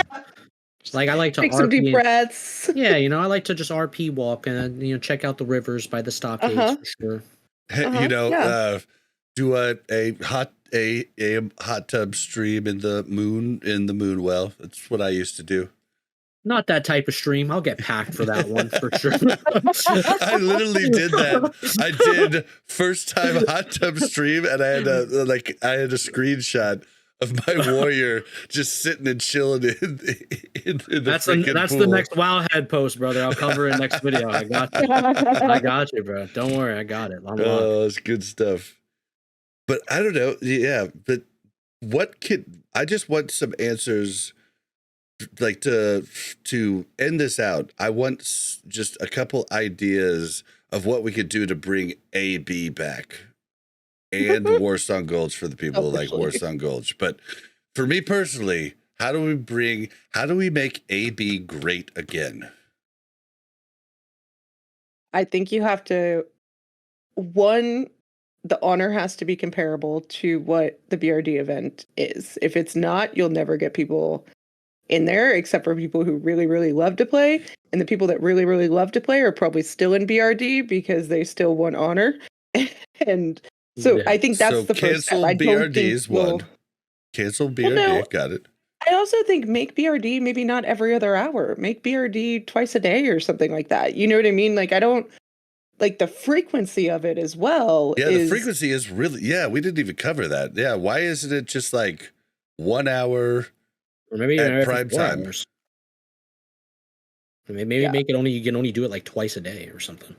Yeah, like maybe make it every other hour, but it's like capture honor it after you've done it twice in that day or something. Yeah, I don't know. Something needs to be done with that. I think that's the biggest thing taking people away. I think because there hasn't been a ton of love to the PvP community, and I think the developers have, admitted that and said, we had to prioritize certain things, and we know that the PvP community hasn't gotten a lot of love. And let's be honest, the majority of the player base, I think, is PvE, like, more focused. I think a lot of them like PvP, but I think they're still going to stay for the PvE content, right? Yeah, but will they live in the world? I want to live in the world. That's why I love Classic, and I don't like Kata. I don't want to live in that world. I want to live in this world. And that's what's the beauty of vanilla, I think. Yeah, I think because it hasn't had a ton of love, I think it's the start of phase 4. I think people are getting the reps that they need, do grinding gear that they need, grinding consumes that they need, right? Maybe give me the Happy Meals back for doing AB or WSG, right? Like maybe give me those Happy Meals back where I get the Happy Meals raid from consumes TBC. or I forgot something. about those. To get, Yeah. Alliance wasn't queuing enough. Yeah, I forgot about those. Or let us have the Horde against Horde, Alliance against Alliance, what we got from TBC. I will take that. Happy Meals, I like that idea too. Okay. You know, it'd be interesting too if there was like sometimes random PvP mix-ups where like you had Horde and Ally just for like 1 week, like certain weeks where like they're mixed together. You know what I mean? Just so both sides can get a taste what it's like to have, you know, an Ellie Shaman and a Paladin at this level together as one. At You know the what I mean? same time. And then they're like, wait Unstoppable. a second. You have a Paladin charging you with a bubble and an Ellie Shaman getting ready to burst you in the back. And you're like, you're this is the stuff of nightmares. You're saying just like, I see what you're saying. Like not a whole Horde group against a whole Horde group. Like maybe like Horde and Alliance. Oh, just interesting. And see how it works out, because then you'll get to see the people on posts talk about this now of like, wait a second, you put a shaman and a paladin together, this is a nightmare we've never seen before. You know what I mean? And now let's really have the conversation. It's like, is it a Horde and Ally problem, or is it just people are just getting really packed up out here? Okay. Just saying. I'm with you. Just saying. But I would like to make sure that there's some way to ensure that I'm on the team that has the paladin and the shaman and not going against that team. Very much so. Very much so. Yeah. Yeah, well, any other thoughts? What do you think, Ven? I think Ven's probably more on the side of give better rewards for rep or something in... I'm not really on those side. I mean, they updated a lot of the stuff already, but really to have grinded all these reps and it not really be any better than what world bosses were giving, it kind of sucked. I kind of wish it was kind of lackluster when we were thinking, bracers are going to be bis for Warsong Goals. Let's get this done, and then nope, they're not. Like Mind Fang was good for the first week, and then you got Fang of the Mystics, and bye. There goes my AB rep. It's like, I mean, it'd be nice if they added something to make it a little bit like AV doesn't need anything added because you could get that in a weekend really easily. But if they did bring back AV or a Wrathy Basin and Warsong Gulch, maybe like accommodation like you could get in Wrath for your alts to get increased rep gains. That would be pretty nice for people who need to that'd be cool. Farm it up. And then I don't know. I liked AB. Warsong Gulch, I'm never going back to. I'm not sitting in for 6 hours, someone holding the flag hostage and no one can get to them. Yeah, that's something we can talk about. You need to fix Warsong Gulch. Like once you've had the flag for a certain amount of time, you are on the map. Everybody can see you where you're at.